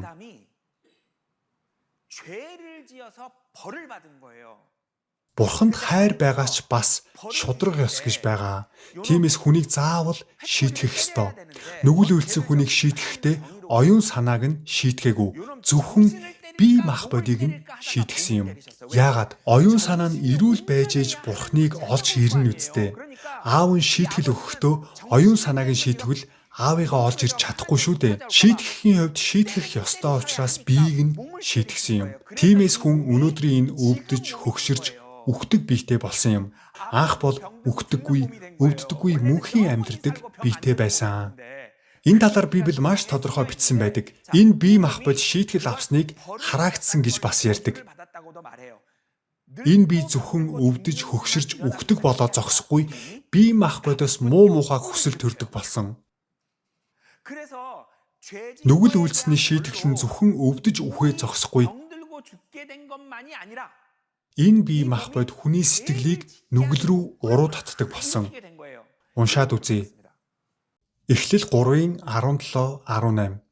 Бүү идгэж миний чамд тушаасан модноос идсэн учир чамаас болж газар хараагдлаа. Чамд тэрээр өргөс зангуугч ургуулна. Бидний бие хөрс шороогоор бүтээгдсэн. Тиймээс Бурхан хөрс шороон биеийг шийтгсэн юм. Дараа нь хүний бие яаж өөрчлөгдсөн гэж янз бүрийн хүсэл тачаал гим нүглийг үйлдүүлдэг болсон. Өнөөдрийг хүртэл амьдрах явцдаа хийсэн энэ бүх гим нүглийг таны махан бие үйлдүүлсэн юм. Яагаад? Учир нь энэ бол хараагдсан бие махбод. Ахмадуудын хэлдэг үг яг үнэн байгааз ёо энэ биеийг яах вэ? Байнга л өвдөх юм. Тэр үг яг үнэн шүү. Уншаад үзье. Эфес 2:3, Галаат 5:19-21. Бид ч бас бүгдээрээ махбод болон оюун бодлын хүслүүдээ өөгшүүлэн махбодынхоо хүсэл тачаалуудаар амьдарч уур хилэнг нь хүртэх хүүхдүүд байсан. Харин махбодын үйлс нь илэрхий юм. Эдгээр нь завхаарл, бузар тачаал, садарлал, шүтэн шүтлэг, ид шид, дайсагнал, хэрүүл маргаан, хардалт, уур хилэн, хувиа хичээсэн зан, хагарал, тэрс үзэл, атаархал, архитэлт, утга учиргүй наргиж цэнгэх зэрэг нь юм. Миний дотор байгаа оюун санаа угаасаа муу байгаагүй юм байна. Харин махан биеэс байнга ийм хүсэл төрдөг болохоор би байнга нүгэл үйлддэг байсан юм байна. Ганц арга нь энэ бие мах бодийг өөрчлөх ёстой юм байна. Энийг мөнх амьгээд байгаа юм байна. Энэ биеэрээ бид мөнхөд амьдрах боломжгүй. Тиймээс бие мах бод солигдох ёстой. Гэхдээ энэ бие мах бодоос болж үйлдсэн нүглийн төлөөсийг төлөх ёстой. Энэ хараагдсан бие зөвхөн Адам дээр дуусаагүй. Удам дамжаад бидэн дээр ирсэн. Бид ийм удамтай хүмүүс болсон. Тиймээс Бурхан биднийг хараад сэтгэл нь үнэхээр их өвддөг. Хөөхий энэ биеийг үйлж аваад насан туршдаа нүгэл үлдэж амьдраад эцэст нь там руу явах нь энэ биеийг нь өөрчилж өгөх хэрэгтэй. Гэхдээ энэ бие мах бодийг өөрчилж өгөхийн тулд нүглийн төлөөсийг заавал төлөх ёстой. Яагаад? Энэ бүхэн нүглээс болж эхэлсэн учраас нүглийн төлөөс төлөгдөж байж бие мах бод дээр ирсэн хараалыг тайлж чадна. Тэгж байж шинэ биеийг авч чадна. Энэ бүх нүглийн төлөөсийг хэн нэгэн заавал төлөх ёстой. Би энд Христ гэж дөрвөлжин хаалтанд хийж бичсэн байгаач. Энэ нь Есүс ганцаараа гэсэн үг биш. Энэ том хүнийг илэрхийлж байгаа шүү. Есүс бол нөхөр маань, харин бид эхнэр нь. Нэгтгэхэд харвал нэг хүн. Тэгэхээр энэ хүнийг Христ гэж харж болно. Христийн толгой буюу тэргүүн нь Есүс. Харин Христийн бие нь бид нар. Баруунд гэрлвэл эхнэр нь нөхрийнхөө овгоор овголдог. Хэрвээ нөхрийн нэр нь л Есүс бол нөхөр эхнэрийн нэр нь Есүс болно. Тиймээс дөрвөлжин хаалтанд хийсэн бол том хүнийг илэрхийлж байгаа юм байна гэж ойлгоход болно шүү. Тэгвэл яагаад Есүсийг явуулсан юм бэ? Нүглийн төлөөсийг төлөөлөхийн тулд. Хэрвээ нөхөр нь эхнэрийнхээ өмнөөс нүглийн төлөөсийг төлвөл эхнэр нь ч төлсөнд тооцогдно. Энэ бол Бурхны амлалт. Уншаад үзье. 2-р Коринт 5:14. Нэг нь бүгдийн төлөө өгсөн тул бүгд өгсөнд тооцогдно гэж бид үздэг. Яагаад үхэл гэдэг тийм чухал юм болоо? Учир нь бидний нүглийн төлөөс бол үхэл. Та нар бодоод үзтээ хүн болгоны үйлдэл нэг нүгэл байгаа. Бусдад атаархах, шунах, хэрвээ үнийг л зөрчсөн бол хүн алж болохгүй гэсэн тушаалыг ч зөрчсөнтэй адил. Яагаад нэгийг нь зөрчвөл бүгдийг нь зөрчсөнтэй адил гэж бичсэн байна. Энийг зөрчсөн бол энийг зөрчөөгүй ч гэсэн зөрчснөөс ямар ч ялгаагүй шүү. Гэтэл хүн алвал яана гэлээ өөрөө алуулах ёстой. Бид нэр эхний хичээлээрээ сонссон тийм үү? Бидний нүглийн төлөөсийг төлөхийн тулд бидний цус урсах ёстой. Бид үхэх ёстой. Тэгжвэж чи үхсэн учраас төлөөс бүрэн төлөгдсөн гэж чөлөөлөгдөнө.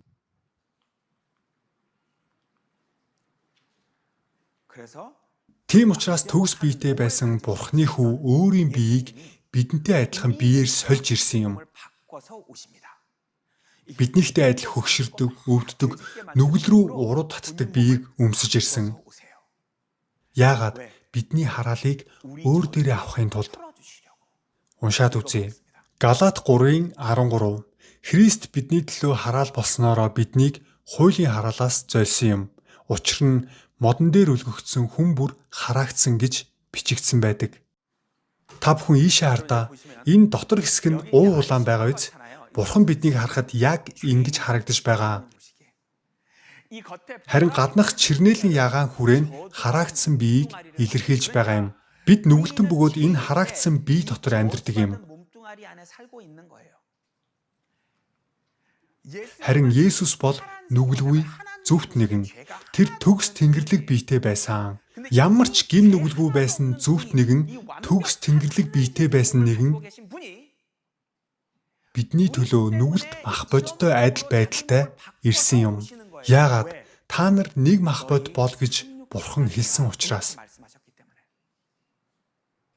Есүс биеэ өөрчилж бидэнтэй адил бие мах бодтой ирээд бид нар бүгдээрээ нэг шүү, бид нар нийлээд нэг хүн шүү гэж хэлсэн юм. Ингэж яагаад тэр бие мах бодийн нүглийн төлөөсийг төлөх ёстой учраас. Энэ нүгэлгүй зөвхт нэгэн, төгс тэнгэрлэг биетэй байсан нэгэн бидэнтэй адил өвддөг, хөгшөрдөг, үхдэг биеэр өөрчилж ирсэн юм.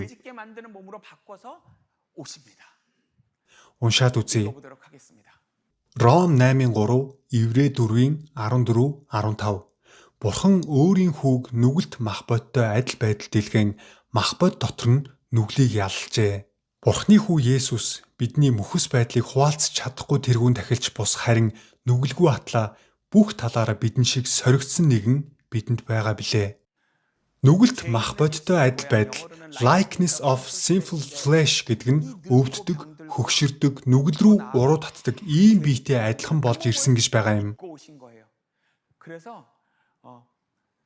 Тэгэхээр Есүс бид нар яагаад өдөр бүр нүгэл үлдэж амьдрдгийг бүгдийг нь ойлгодог гэж байна. Яг биднэртэй адилхан хүсэл төрж соригддог байсан ч ганц ч удаа нүгэл үйлдээгүй. Тэр бүгдийг ялсан. Бидний өмнөөс хараал болсон гэж байна. Бид нар оюун санаагаа шийтгэсэн үү, бие мах бодоо шийтгэсэн үү? Бидээ хараалыг авсан шүү дээ. Тэгвэл Есүс бидний өмнөөс хараагдсан бол хаана хараалыг авах ёстой вэ? Бидээ юу, оюун ухаандаа юу? Бидээ авсан. За тэгвэл одооноос нүглийн төлөөсийг төлөх ёстой. 2000 жилийн өмнө ирсэн Есүс 2000 жилийн дараа төрөх бидний нүглийг яаж мэдээд төлөөсийг нь төлсөн болов? Библиэд хүн бүрийн нэртэй ном байдаг гэж бичсэн байдаг. Бүх хүний ном байгаа. Пагчиньоны ном, Болдоо, Батагийн номч байгаа. Энэ номд бидний насан туршдаа үйлдсэн бүх нүглийг бичсэн байгаа. Яагаад? Бурхан ирээдүй, орон зай, цаг хугацааг бүтээсэн. Тэрээр цаг хугацааны дээр байдаг. Бүгдийг урьдчилж харж чаддаг учраас бүгдийг нь бичих боломжтой. Бурхан биднийг бүтээхээсээ ч өмнө энэ номыг биччихсэн гэж гардаг. Пагчиньон 1971 оны 12 сарын 13-нд төрөөд ийм үйлдэл хийж байгаад ингэж үхэн. Яаж мэддэг вэ гэвэл урьдчилан харж чаддаг учраас. Есүс үүнийг нотлсон. Петр гих дагалдагчдаа өнөөдөр шөнө чи намайг 3 удаа үгүйсгэнэ гэж хэлдэг. Тэгсэн шав Петр нь би хизээж тийхгүй гэж хэлдэг. Гэтэл Петр 3 удаа Есүсийг үгүйсгдэг. Есүс яаж мэдсэн болов? Петр гих номыг уншаад ирсэн юм. Бурхан ирээдүг урьдчилж харж чаддаг. Бид насан туршдаа ямар нүгэл үйлдэхийг бүгдийг нь хараад биччихсэн байгаа. Уншаад үзье. Дуулал 139-ийн 16. Төрхөө олоогүй хөрвөл байхад минь таны нүд харж л байсан. Надад тогтоогдсон өдрүүд болоогүй байхад бүгд номд тань бичигдсэн байжээ. Тэгвэл Есүс 2000 жилийн өмнө ирэхдээ миний насан туршдаа үлдэх тэр бүх нүглийг бүгдийг нь урьдчилж харсан юм байна. Одоо тэгвэл нөхрийн хувьд эхнэрийнхээ нүглийн төлөөсийг төлөх ёстой. Гэхдээ Есүс бие мах бодоо биднийхтэй адил болгож ирсэн гэж байсан тийм үү? Нүгэлт мах бодтой адил байдалд илгээгдсэн. Тийм учраас махан бие дотроос нь маш их эсэргүүцэл төрсөн байдаг. Үгүй хийхгүй гэж маш хүчтэй эсэргүүцэж эхэлсэн. Яагаад? Есүсийн сэтгэл дотор дайн болж байсан. Биеийн чичирч үгээр илэрхийлэхийн аргагүй эсэргүүцсэн юм. Яагаад? Нүглийн төлөөс юу илээ? Зодуулж, тамлуулж өөхөх ёстой. Алуулах ёстой. Дээрэс нь там руу унж галаар давслагдах аимшигтай өвдөлт зовлон хүртэл бүгдийг нь амсах ёстой. Энэ бүгдэд энэ махан бие дуулууртай байх болов? Үгүй ээ, махан биеинд байдгаараа маш хүчтэй эсэргүүцсэн юм. Энд Есүс хамгийн сүүлчийн залбирлаа хийдэг. Биеийн түүнийг маш хүчтэй уруу татаж байсан. Битгий хий, боль. Би зодуулмааргүй байна. Би ташуурдуулмааргүй байна. Би үхмээргүй байна. Би там руу явмааргүй байна. Тиймээс Есүс аав минь хэрвээ та хүсэж байгаа бол энэ аягийг надаас холдуулаач гэж залбирсан. Энэ аяг гэж юу вэ гэвэл хуучин гэрээнд уур хилэнгийн аяг гэж гардаг. Бид нүгэл үйлдэх болгонд Бурхны уур хилэн хуримтлагцаар дүүрсэн тэр аягийг хэлж байгаа юм. Тэр бүх хилэнг Есүс өөр дээрээ авах ёстой болсон. Өөрөөр хэлбэл би загалмаа цовлогдож өхгүй байж болох уу? Би там руу явахгүй байж болохгүй юу гэж Бурханаас гуйж байгаа юм. Гэхдээ түүний дотор зөв итгэл байсан учраас аав минь хэрвээ та хүсвэл би энэ загалмай өхлийг амсахгүй байж болох уу? Аавынхаа хүслийг биелүүлэх ёстой. Гэтэл би энэ эсэргүүцээд байдаг. Энэ хоёрын хооронд маш хүчтэй тэмцэл явагдсан. Аав минь хэрвээ та хүсвэл би энэ зовлонг өхлийг тамд хаягдахгүй байж болох уу? Энэ сүүлчийн үгээр илэрхийлэхийн аргагүй хүнд дотоод тэмцлийг Библи ингэж бичиж үлдээсэн байдаг. Тэр үед Есүсийн сэтгэлийн зовлон цэгтэй тулсан учраас хөлс нь цус шиг тусалж байсан гэж гардаг. Үүнийг шинжлэх ухаанд Hematid Neurosis гэж нэрлэдэг. Хүн хитрхи их айж, зовж, шаналан, стресс нь дээд зэгтээ хүрэх үед тархины судснууд нь хагарч, хөлс нь цус болж гардаг. Уншаад үзье. Лук 22-ийн 42, 44, 53. Аав минь, хэрв та хүсэж байгаа бол энэ аягийг надаас холдуулаач. Гэвч миний хүслээр бус, харин таныхаар болог гэв. Тэр зовж шаналж байсан тул маш шаргуу залбирч байлаа. Түүний хөлс нь цусны тусал мэт газар тусалж байв. Өдөр бүр та нартай сүмд хамт байхад минь та нар надад гар хүрээгүй. Харин энэ цаг болоод харанхуйн хүч нь та нарын юм гэв. Бурхан минь, аав минь, би үүнийг заавал амсах ёстой юу? Үүнээс зайлж болохгүй юу? Харин аав нь болохгүй гэж хэлсэн. Есүс заа гэд аавдаа дуулууртай байх сонголтыг хийсэн. Одоо тэр бидний нөхөр болох ёстой. Нөхөр болох мөчид өр нэгэгчид өрөө авахар ирнэ. Яагаад? Өртөө хүний нөхөр болчихвол өр нэгэгчид зүгээр байх уу? Нөгөө багчин ян чи нэг улсын хаантаа гэрэлсэн гинэ. Багчин яноос авах ёстой өрөө нөгөө хаанаас очиж нэхийгээд бөөнөрөө дайраад ирнэ үсттэй. Энд юу гэж байна? Өмнө нь хинч Есүсийн биед гар хүрж чаддаггүй байсан. Бурхан бүхнийг бүтээхдээ өөрийн хүү Есүсээр дамжуулж бүгдийг бүтээсэн гэж бичигдсэн байдаг. Энэ орчлон ертөнц хүнийг бүгдийг нь бүтээсэн нэгэн. Бүтээгч нэгэнд хүн яаж дураараа гар хүрч чадах юм бэ? Хинч Есүст ойртож чадаагүй. Та нар надад гараач хүргэж чадахгүй байсан биз? За одооноос та нарын цаг намайг цохиж болно. Яагаад? Би одоо Пагчиньоны, Болдогийн, Дулмаагийн нөхөр болсон учраас миний эхнэрээс авах өрөө бүгдийг нь надаас ав. Миний эхнэрээс нэхэх өртөө хүн бүгд надаас ирж авцгаа. Энэ бол сүүлчийн залбирлынхаа дараа хэлсэн үг юм. Харин энэ цаг болоод харанхуйн хүч нь та нарын юм гэж. Ямар ч гим нүгэлгүйнийг биднийг өөр дээрээ тэрвэрч авсан юм. Энэ хүмүүсээс авах өөрөө бүгдийг нь надаас ав. Энэ бүгд Есүсийг ирэхээс 700 жилийн өмнө Хосea номд зөгнөж бичигдсэн байсан. Би та нартай гэрлэнэ гэж. Гэрлэлтээс өөрөөр биднийг аврах арга байхгүй учраас ядуу буурай улсад өрн дарагдаад өөх гэж байгаа хөөрхийлөлтөө эмэгтэй байна гэж бодъё. Энэ эмэгтэйг аврахын тулд очиж гэрлэхээс өөр ямар ч арга байхгүй. Тиймээс Есүсийг ирэхээс 700 жилийн өмнө ингэж хэлсэн юм. Би та нартай гэрлэнэ. Хосea номыг уншаад үзье. Хосea 2:19. Би чамтай мөнхөд сүү тавих болно. Тийм ээ. Би зөвхт байдал, шударга ёс, хайр инрэл, өршөөлөөр чамтай сүү тавина. Мөнхөд гэж бичсэн байна. Энэ гэрлэлтэд салалт гэж байхгүй. Өрөнд дарагдсан гуйлахчин шиг амьдарч байсан эхнэрүүдийн бүх үрийг төлж өгөөд тэрвэрч аваад хайраа илчлээд Бурхны хаанчлал руу авч явсан юм. Зөвхт байдал, шударга ёс, хайр инрэл, өршөөлөөр биднийг өрөвдөж хайрлсан учраас бидэнтэй гэрлэх сонголтыг хийсэн юм. За одооноос харанхуйн эрх мэдлийн цаг эхэлж байна. Миний эхнэрээс авах үртээ хүн бүгд над дээр ир.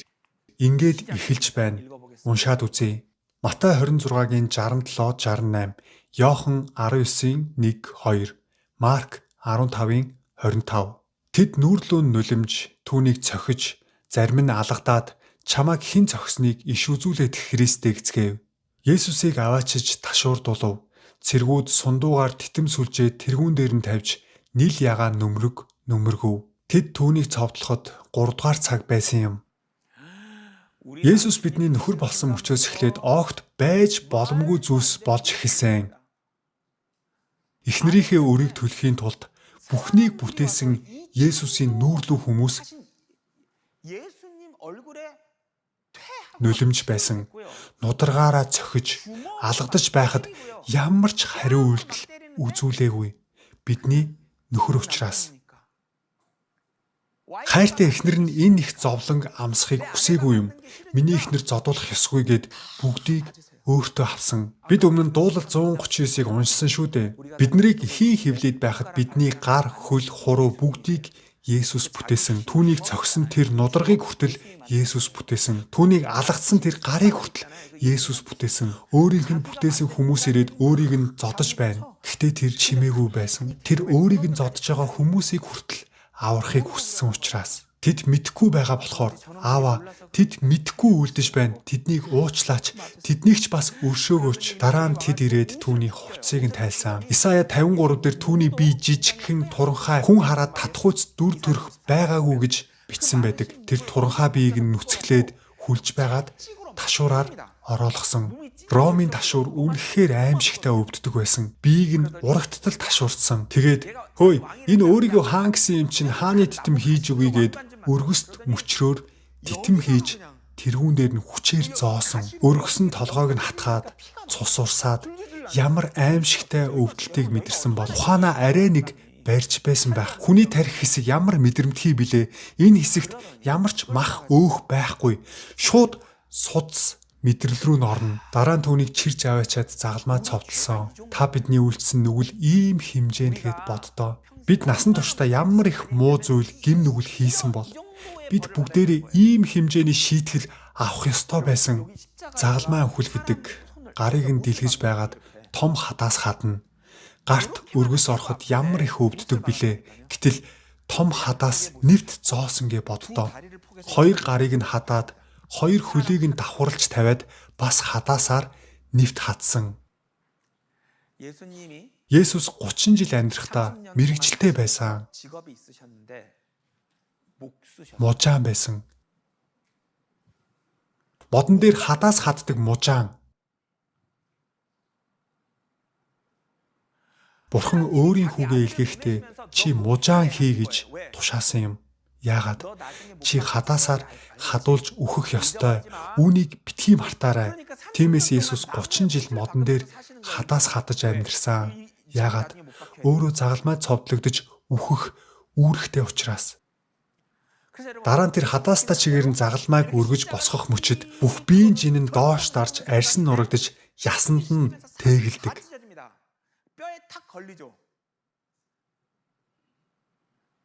Хуучин гэрээ бол Есүсийг ирэхээс өмнө бичигдсэн 39 номоос бүрддэг. Тэр 39 номд Есүс хизээ, хаана, ямар байдлаар төрөх, хэрхэн амьдрах, яаж үхэх хүртэл бүгдийг нь зөгнөж бичсэн байдаг. Есүс өөрийн хүслээр амьдраагүй. Тэр бүх бичвэрийн дагуу бүгдийг яг бичигдснээр нь биелүүлэх үүрэгтэй байсан юм. Ийм амьдрал гэж байх уу? Ийм амьдралаар амьдрсан хүн ертөнцид байхгүй. Есүс загалмай цовдлогдоод амьсгал хураахаасаа өмнө хуучин гэрээнд миний тухай бичигдсэн бүгдийг би хийлээ. Гэхдээ нэг зүйл үлдчихэж гэж хэлдэг. Дуулал 69 дээр намайг цангах үед тэд надад цуу өгсөн гэж Есүсийг ирэхээс 1000 жилийн өмнө бичигдсэн байдаг. Та бүхэн бодоод үзтээ. Хүн цангаж байхад нь ус өгөхийн оронд цуу өгнө гэдэг ямар аимшигтай доромжлол вэ? Ам нь шатаж байгаа мэт өвдөлтийг мэдэрсэн байх. Зөвхөн тэр зөгнөл биелээгүй үлдсэн байсан. Есүс би цангаж байна гэж хэлсэн. Тэр зөгнөл биелсний дараа гүйцэлтлээ гэж хэлээд амьсгал хураасан юм. Уншаад үзье. Иохан 19-ийн 28-аас 30. Үүний дараа Есүс бүх юм идүүгээ гүйцэлдсэнийг мэдээд бичвэр биелэгдэхийн тулд би цангаж байна гэлээ. Тэд цуу шингээс нь далайн хөвөнг балууны мөчөрт торгоож Есүсийн аманд хүргэв. Есүс цууг амсаж гүйцэлдлээгээд тэрүүнээ гудайлган сүнсээ өргөжээ. Есүс хуучин гэрээнд бичигдсэн бүхнийг гүйцэлдүүллээ гэж хэлсэн. Хуучин гэрээнд юу гэж байгаа билээ? Би та нартай гэрлэнэ. Би очиж та нарыг аварна гэсэн амлалт байсан биз? Энэ амлалтыг ч гэсэн биелүүлсэн. Одоо бид энэ бүгдийг ойлгож байна. Бидэнд нөхөр байсан юм байна.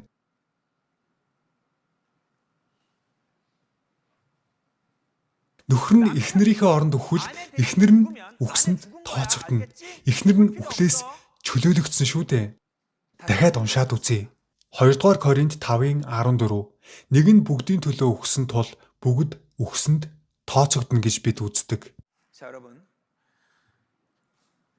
За хүний нүдээр харахад ганц Есүс л заалмаа дээр цовдлогдож үхсэн юм шиг харагдана. Гэтэл Бурхан юу гэж амласан бilé? Та нар бүгд үхсэн. Энэ амлалт хамгийн чухал. Бурханы нүдэнд яаж харагдсан бэ? Бүгд хамт үхсэн гэж харагдсан. Есүс бид бүгдийг өөр дээрээ тэрвэрсэн байсан. Эхнэрүүд нь бүгд өрөө төлчихсөн. Нүглийн бүх төлөөсийг төлчихлөө. Ямар ч өргөө болсон шүү. Энэ бол Бурханы амлалт. Сайн сонсоорой.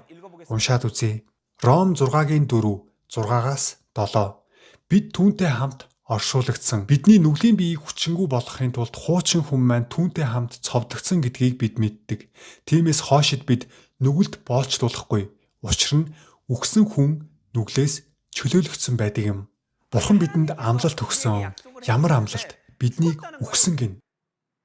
2000 жилийн өмнө бидний нөхөр бидний нүглийн өмнөөс үхсэн учраас Бурханы бүртгэл дээр бид аль хэдийн үхсэн гэж бичигдсэн байгаа. Пакчин Ёнгийн хүн төрөөчгүй байхад намайг загалмаа цовдлогдоод үхчихсэн гин. Яагаад? Нөхөр чинь чиний өмнөөс бүх өрийг чинь төлчихсөн. Чи үхсэн. Энэ үннийг бид мэдэхгүй болохоор мэдээсэй гэсэндээ Бурхан энэ номыг, энэ захиаг бидэнд бичиж үлдээсэн юм. 2000 жилийн өмнө болсон явдлыг бид мэдэхгүй учраас захиа болгож үлдээсэн юм. Чи аль хэдийн үхсэн. За ийшээ сайн харж байгаарай. Үхсэн хүн нүглээс чөлөөлөгдсөн. Бид насан туршдаа нүгэл үлдэж амьдэрсэн. Гэтэл тэр бүх нүглийн төлөөсийг аль хэдийн төлчихсөн гэж байна. Бид нар төлөөгүй. Тэгсэн төлсөн гин. Яаж? Нөхөр маань аль хэдийн төлсөн учраас. Тийм болохоор гэрлэлт гэдэг үнэхээр агуу. Нөхөр нь зөв хүн байхад л амьд үлддэг. Өрөвдөлтөө, ядуу, дорд хүн байсан ч сайн нөхөртэй уулзвал аврагдах боломж нээгддэг юм. Энд бид үхсэн гэж байгаа нь энэ нүгэлт бие махбод үхсэн гэсэн утгатай. Яагаад? Бидний нүглийн төлөөсийг бүгдийг нь бидний нөхөр, бидний төлөөлөгч, бидний тэргүүн төлчихсөн болохоор. Энэ хараагдсан бие махбодод нүглийн шийтгэл байсан шүү дээ. Тэгвэл энэ бие махбодын нүглийн төлөөсийг бүрэн төлчихвөл хараал тайлагдана. Нүглийн төлөөс бүрэн төлөгдөх юм бол Нүгдгүү болно биз? Нүглийн төлөөсийг төлчихсөн, хараагдсан бие махбод өгсөн. Тийм учраас бид шинэ биеийг авах боломжтой болсон. Бурхан бидэнд шинэ биеийн амлалтыг өгч байгаа юм. Нүгэлт хараагдсан бие чинь үхсэн, хараал тайлэгдсэн шинэ биеийг өвлж авна. Гэхдээ энэ шийтгэл зөвхөн үхлээр дуусаагүй. Үхсний дараа там руу явах ёстой байсан. Есүс тамд хүртэл тарчилсан юм. Уншаад үзье. Матай 12:40, Үйлс 2:24, 27, Матай 28:6. Хүний хүү газрын зүрхэнд 3 өдөр 3 шөнө байх болно. Тэрээр үхэлд авцаар байх боломжгүй тул Бурхан үхлийн шаналлаас чөлөөлж түүнийг амьлуулсан юм. Учир нь та сэтгэлийг минь үхсдийн оронд орхихгүй, ариун нэгэндээ ялзралыг үзүүлэхгүй. Тэр энд байхгүй. Учир нь хэлснээрээ тэр амьсан. Есүс 3 өдөр 3 шөнө тамд байж бид бүгдийн амсах ёстой байсан тэр бүх зовлонг бүрэн амссан. Энэ 3 хоногийн турш амссан зовлонг бид төсөөлөх боломжгүй. Үнэхээр төсөөлөхийн аргагүй. Тэгээд Есүс амьсан. Дараа нь шавнар дээрээ очоод би бүгдийг гүйцэлдүүлсэн гэж хэлээд тэнгэр өд өргөгдсөн юм. Уншаад үзье. Үйлс 1:9, Колосай 3:1. Тэр ийхүү айлдаад тэднийг харсаар байтал дээш өргөгдөж, үйл түүнийг тэдний хараанаас авч одов. Бурхны баруун талд Христ заларч байгаа. Есүс бүх шийтгэлийг аваад тамаас чөлөөлөгдөж амьлаад хүүхдүүдээ би бүгдийг нь төлчихсөн гэж хэлээд тэнгэр өд өргөгдөн Бурхны баруун гар талд сууж байгаа гэж байна. Тэгвэл нэг асуулт байна. Бурхан баруун тишээ харлаа. Тэнд хэн сууж байгаа бол зөвхөн Есүс сууж байгаа гэж бодож байвал дутуу мэдэж байна. Яагаад? Нөхөр нь тэнд сууж байгаа бол эхнэр нь ч хамт сууж байгаа. Уншаад үзье. Эфес 2:5-6. Алдаа зөрчил дотроо өгсөн биднийг Христтэй хамт амьд болгосон юм. Та нар нэгүслэр аврагдсан билээ. Христ Есүс дотор биднийг түүнтэй хамт амьлуулж, хамт Тэнгэрлэг оршихуйд суулгасан. Бид нар энд дэлхий дээр байж тээ. Үгүй ээ. Та нар одоо миний хажууд сууж байгаа. Юу гэсэн үг юм бэ? Нөхөр чинь энд байгаа болохоор чи ч бас энд байна. Энэ бол Бурхны амлалт. Бид одоо энэ ертөнцид амьдарч байгаа ч үхснийхээ дараа ийшээ очноо. Яагаад? Бурхан болоогүй зүйлийг ч болсон гэж ярих хүчтэй нэгэн. Уншаад үзье. Ром 4:17. Үхсдийг амьлуулагч, байхгүйг байгаагаар нь дуудагч. Би дуучин болох гэж байгаа хүүхдэд би чамайг дебют хийлгэн, чи удахгүй дуучин болно гэж хэлвэл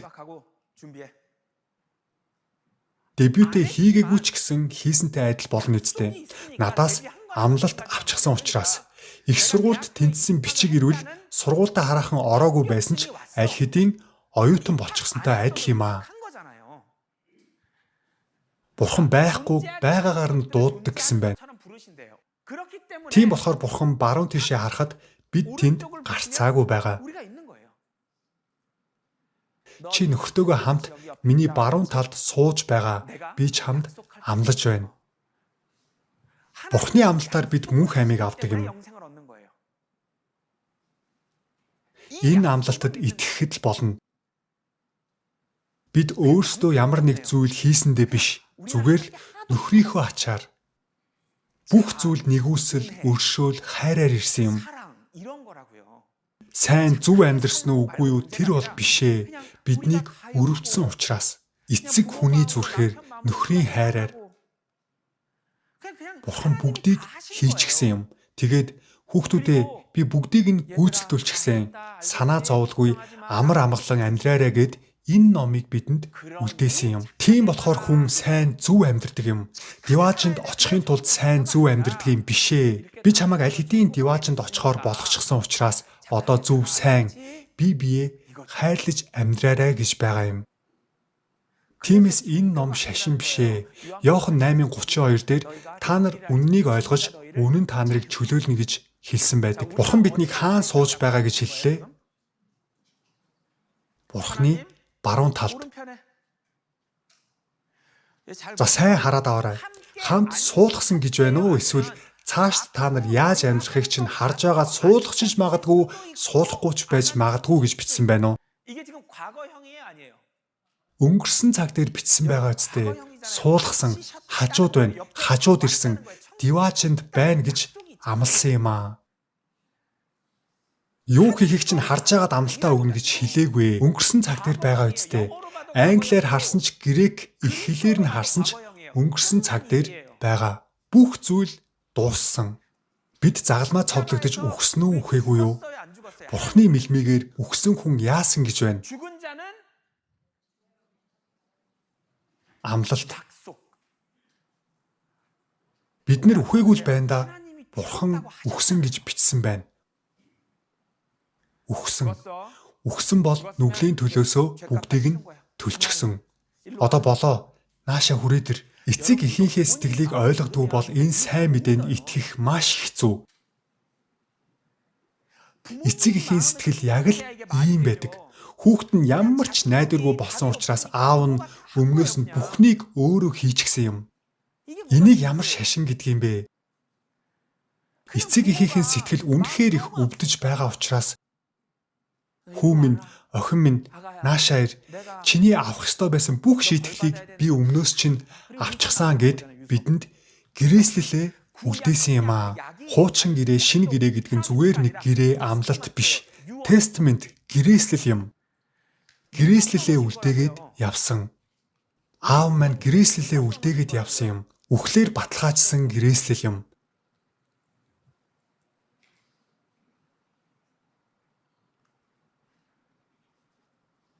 Уншаад үзье. 1-р Коринт 12-ийн 27, Матай 8-ийн 13. Идүүгээ та нар Христийн бие бөгөөд тус тусдаа эрхтнүүд нь юм. Чиний итгэсэнчлэн болог.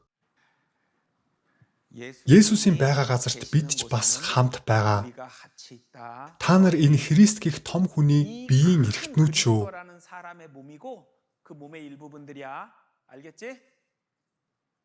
Энэ бол Бурхны амлалт.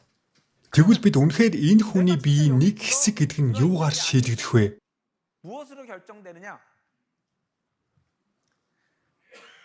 Итгэсэнчлэн болно гэсэн байна. Та нар энэ том хүний нэг хэсэг шүү. Тийм байна гэд итгэж байвал тэгэл болоо. Диваачин тамийн асуудал бол сайн хүн байсан уу, муу хүн байсан уу ямар ч хамаагүй. Итгэсэн үү, итгээгүй юу гэх сонголт л бидэнд үлдэж байгаа. Бүгдээрээ дээрх хоёр мөрийг хамтдаа уншицгаая. Чанга дугаар хамт уншицгаая. Идүүгээ та нар Христийн бие бөгөөд тус тусдаа эрхтнүүд нь юм. За одоо бүгдээрээ энд бичсэн та нар гих үгийн оронд өөрийнхөө нэрийг орлуулад уншаад үзцгээе. Идүүгээ золбоо Христийн бие бөгөөд тус тусдаа эрхтнүүд нь юм. Хэрвээ энэ үгэнд итгэж байвал дууссан гэсэн үг. Зүгээр л энэ дотор орчихсон байхад л болно. Сайн зөв амьдарч байж диваачнд очно гэж үү? Үгүй ээ, ямар ч хамаагүй.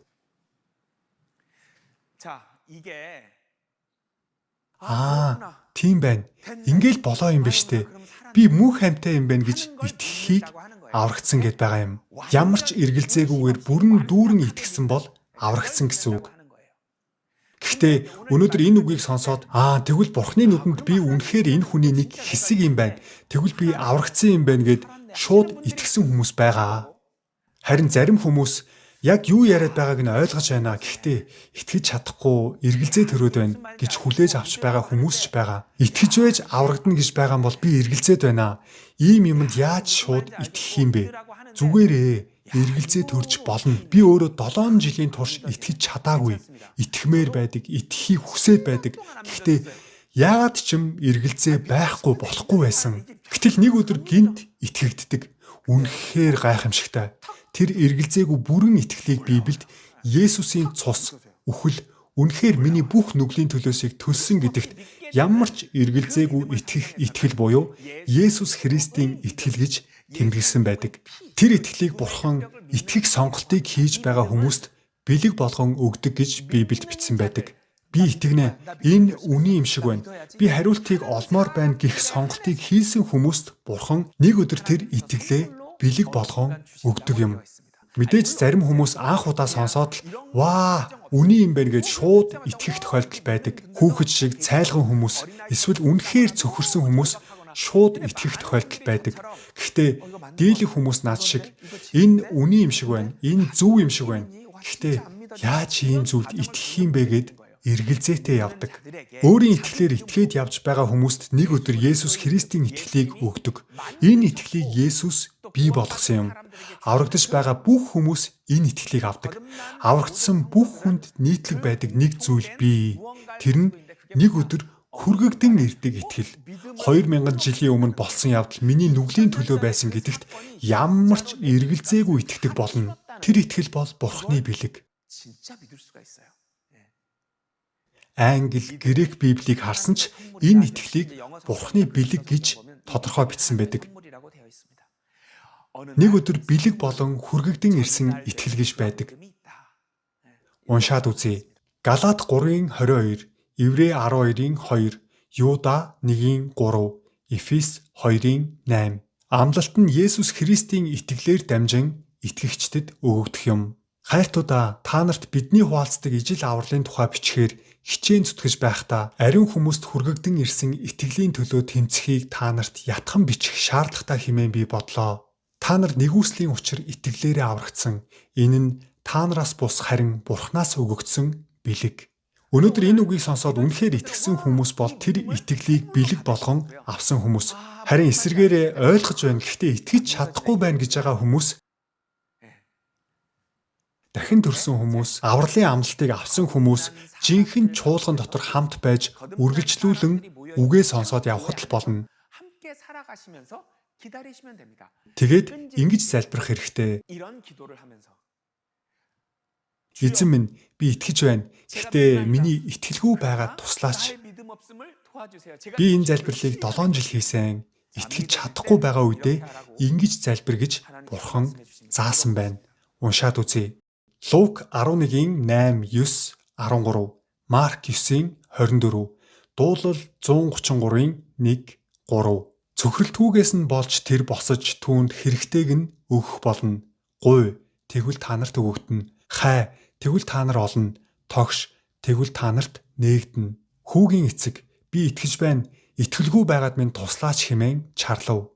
Харах түн, ах дүүс хамтдаа нэгдмэлээр амьдрах нь хичнээн сайхан, хичнээн тааламжтай вэ. Учир нь тэнд эзэн ёроолыг мөнх амийг тушаасан билээ. Библиэд бүрэн төгс итгэлийг бэлэг болгож авдаг гэж бичсэн байдаг. Юда 1:3, Петр 1:9, Галаат 3:22, Ром 3:22, Эфес 2:8 дээр Бурхны нэгүслэр бэлэг болгож авдаг юм. Яагаад ийм зүйлд итгэх гэдэг тийм амар биш шүү дээ.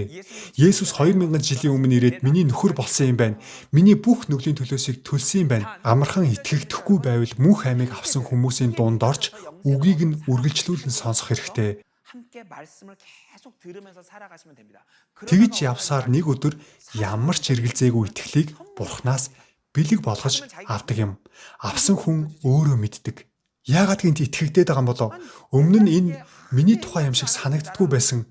Бурхны баруун талд сууж байгаа гэдэгт яагаад ч итгэж чаддаггүй байсан. Гэтэл үнэн байсан юм байна. Тийм ээ. Би үнэхээр загалмаа дээр үхсэн тооцогдсон юм байна. Ингэж боддоор итгэгддэг. Үнэхээр гайхалтай.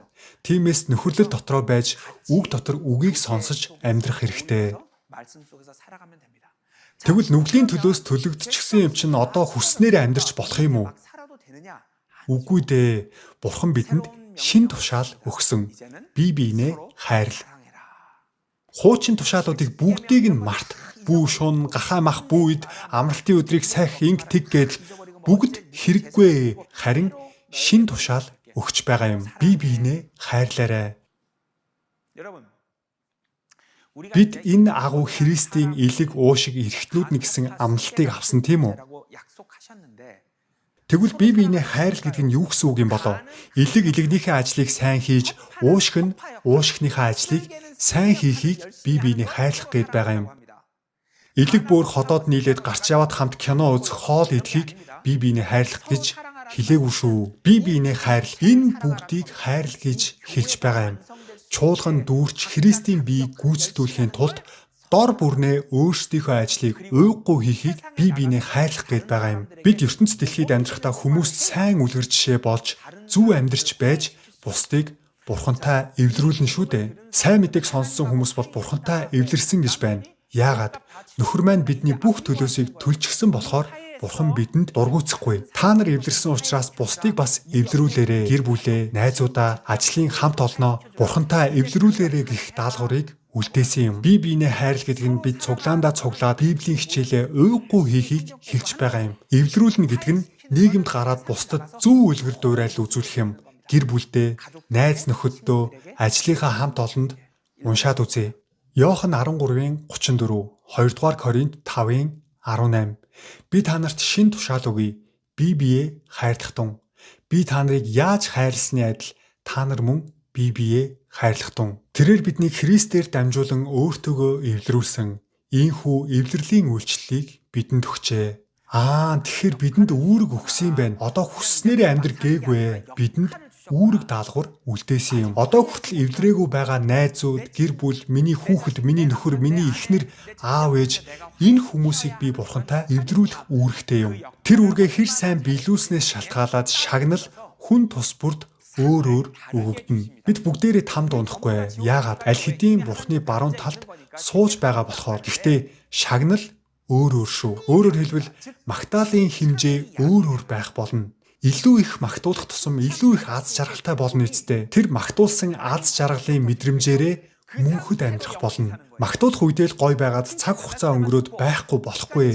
Магтуулсан тэр мэдрэмжээрээ мөнхөд амьдрах учраас авсан үүргээ маш сайн хичээж хийх хэрэгтэй. Аврагдсан хүмүүс дараа нь тусдаа цуглаад шүүгдэнэ. Үүнийг Христийн шүүлтийн судал гэдэг. Илгээ, уушгаа, бөөрөө бүгдээрээ хүрээдэр энд там руу явах хүн байхгүй. Харин магтаал хүн бүрт өөрөөр ирнэ. Чи яагаад ингэж амьдрсан бэ гэж Бурхнаар загнуулна шүү дээ. Зарим нь зэмлүүлнэ, зарим нь магтуулна. Ямар тач бүгд шагналтай. Яагаад? Итгээд аврагдсан нь өөрөө асар том шагнал учраас. Гэхдээ дараа нь хэрхэн амьдрснаас нь шалтгаалаад шагналын хэмжээ өөр байна. Тэгвэл энэ дэлхийд амьдрах хугацаанд юу ч хамаагүй хийсэн болно гэсэн үг үү? Үгүй ээ. Бурхан шийтгэх нь үүнийг сахилгажуулалт гэдэг. Дэлхийдээ хамт шүүгдэнэ гэдэг нь тамд унахыг хэлж байгаа юм. Үхээд там руу явах асуудлыг нь Бурхан шийдчихсэн учраас амьд байх хугацаанд сахилгажуулдаг юм. Өвчин ирж болно, гинт гай зовлон тохиож болно, мөнгө, нэр хүнд, эрүүл мэндээ алдаж болно, амьдралд маш их асуудал үүсч болно. Бурхан чи яагаад ингэж амьдраад байгаа юм бэ гэж сахилгажуулдаг. Үхээд там руу явахгүй учраас амьд байхад нь сахилгажуулж байгаа юм. Уншаад үзье. 2-р Коринт 5-ын 10, 1-р Коринт 4-ийн 5, 1-ийн 8, 11-ийн 30, 32. Бид бүгдээрээ Христийн шүүх суудлын өмнө гарч ирэх ёстой. Бурханаас хүн бүрд магтаал ирэх болно. Эзэн Есүс Христийн маань өдөр гим зэмгүй байлгахаар төгсгөл хүртэл батжуулна. Та нарын дунд сул дорой өвчтөе хүн олон байгаа бөгөөд нилээд нь нойрсож байна. Харин бид шүүгдэхдээ ертөнцтэй хамт яллагдахгүй тулд эзнэр сахилгачдаг. Би ч бас хаяа замаасаа хазаавал Бурханаас сахилга авдаг. Нөгөө талаар магтуулж ивэл авмаар байгаа учраас улам хичээж уйггүй амьдарч явна. Эцэг маань, нөхөр маань бидэнд ийм гэрээслэл үлдээчихсэн байхад яаж хүсснээрээ зоргоор амьдарч чадах юм бэ? Аав нь нас барахаасаа өмнө хүүхдээ гэрээслэл үлдээгээд явсан. Чиний бүх өрийг би амиараа төлчихсөн. Одоо айх хэрэггүй. Ирэх чөлөөтөө амьдраарай гэд гэрээслэл үлдээсэн байхад тэр хүүхэд нь гэрээслийг уншаад яаж зоргоороо дураараа замбраагүй амьдарч чадах юм бэ? Библи бол амлалт, үхлээр баталгаажсан гэрээслэл. Testament. Бидний бүх нүглийн төлөөсийг төлсөн. Та нар миний бие, миний эхнэр, бид нэг бие, нэг хүн болсон. Та нар яг одоо миний хажууд Бурхны баруун талд сууж байгаа. 나랑 같이 하나님 오른편에 앉아 있는 거야. 알겠지?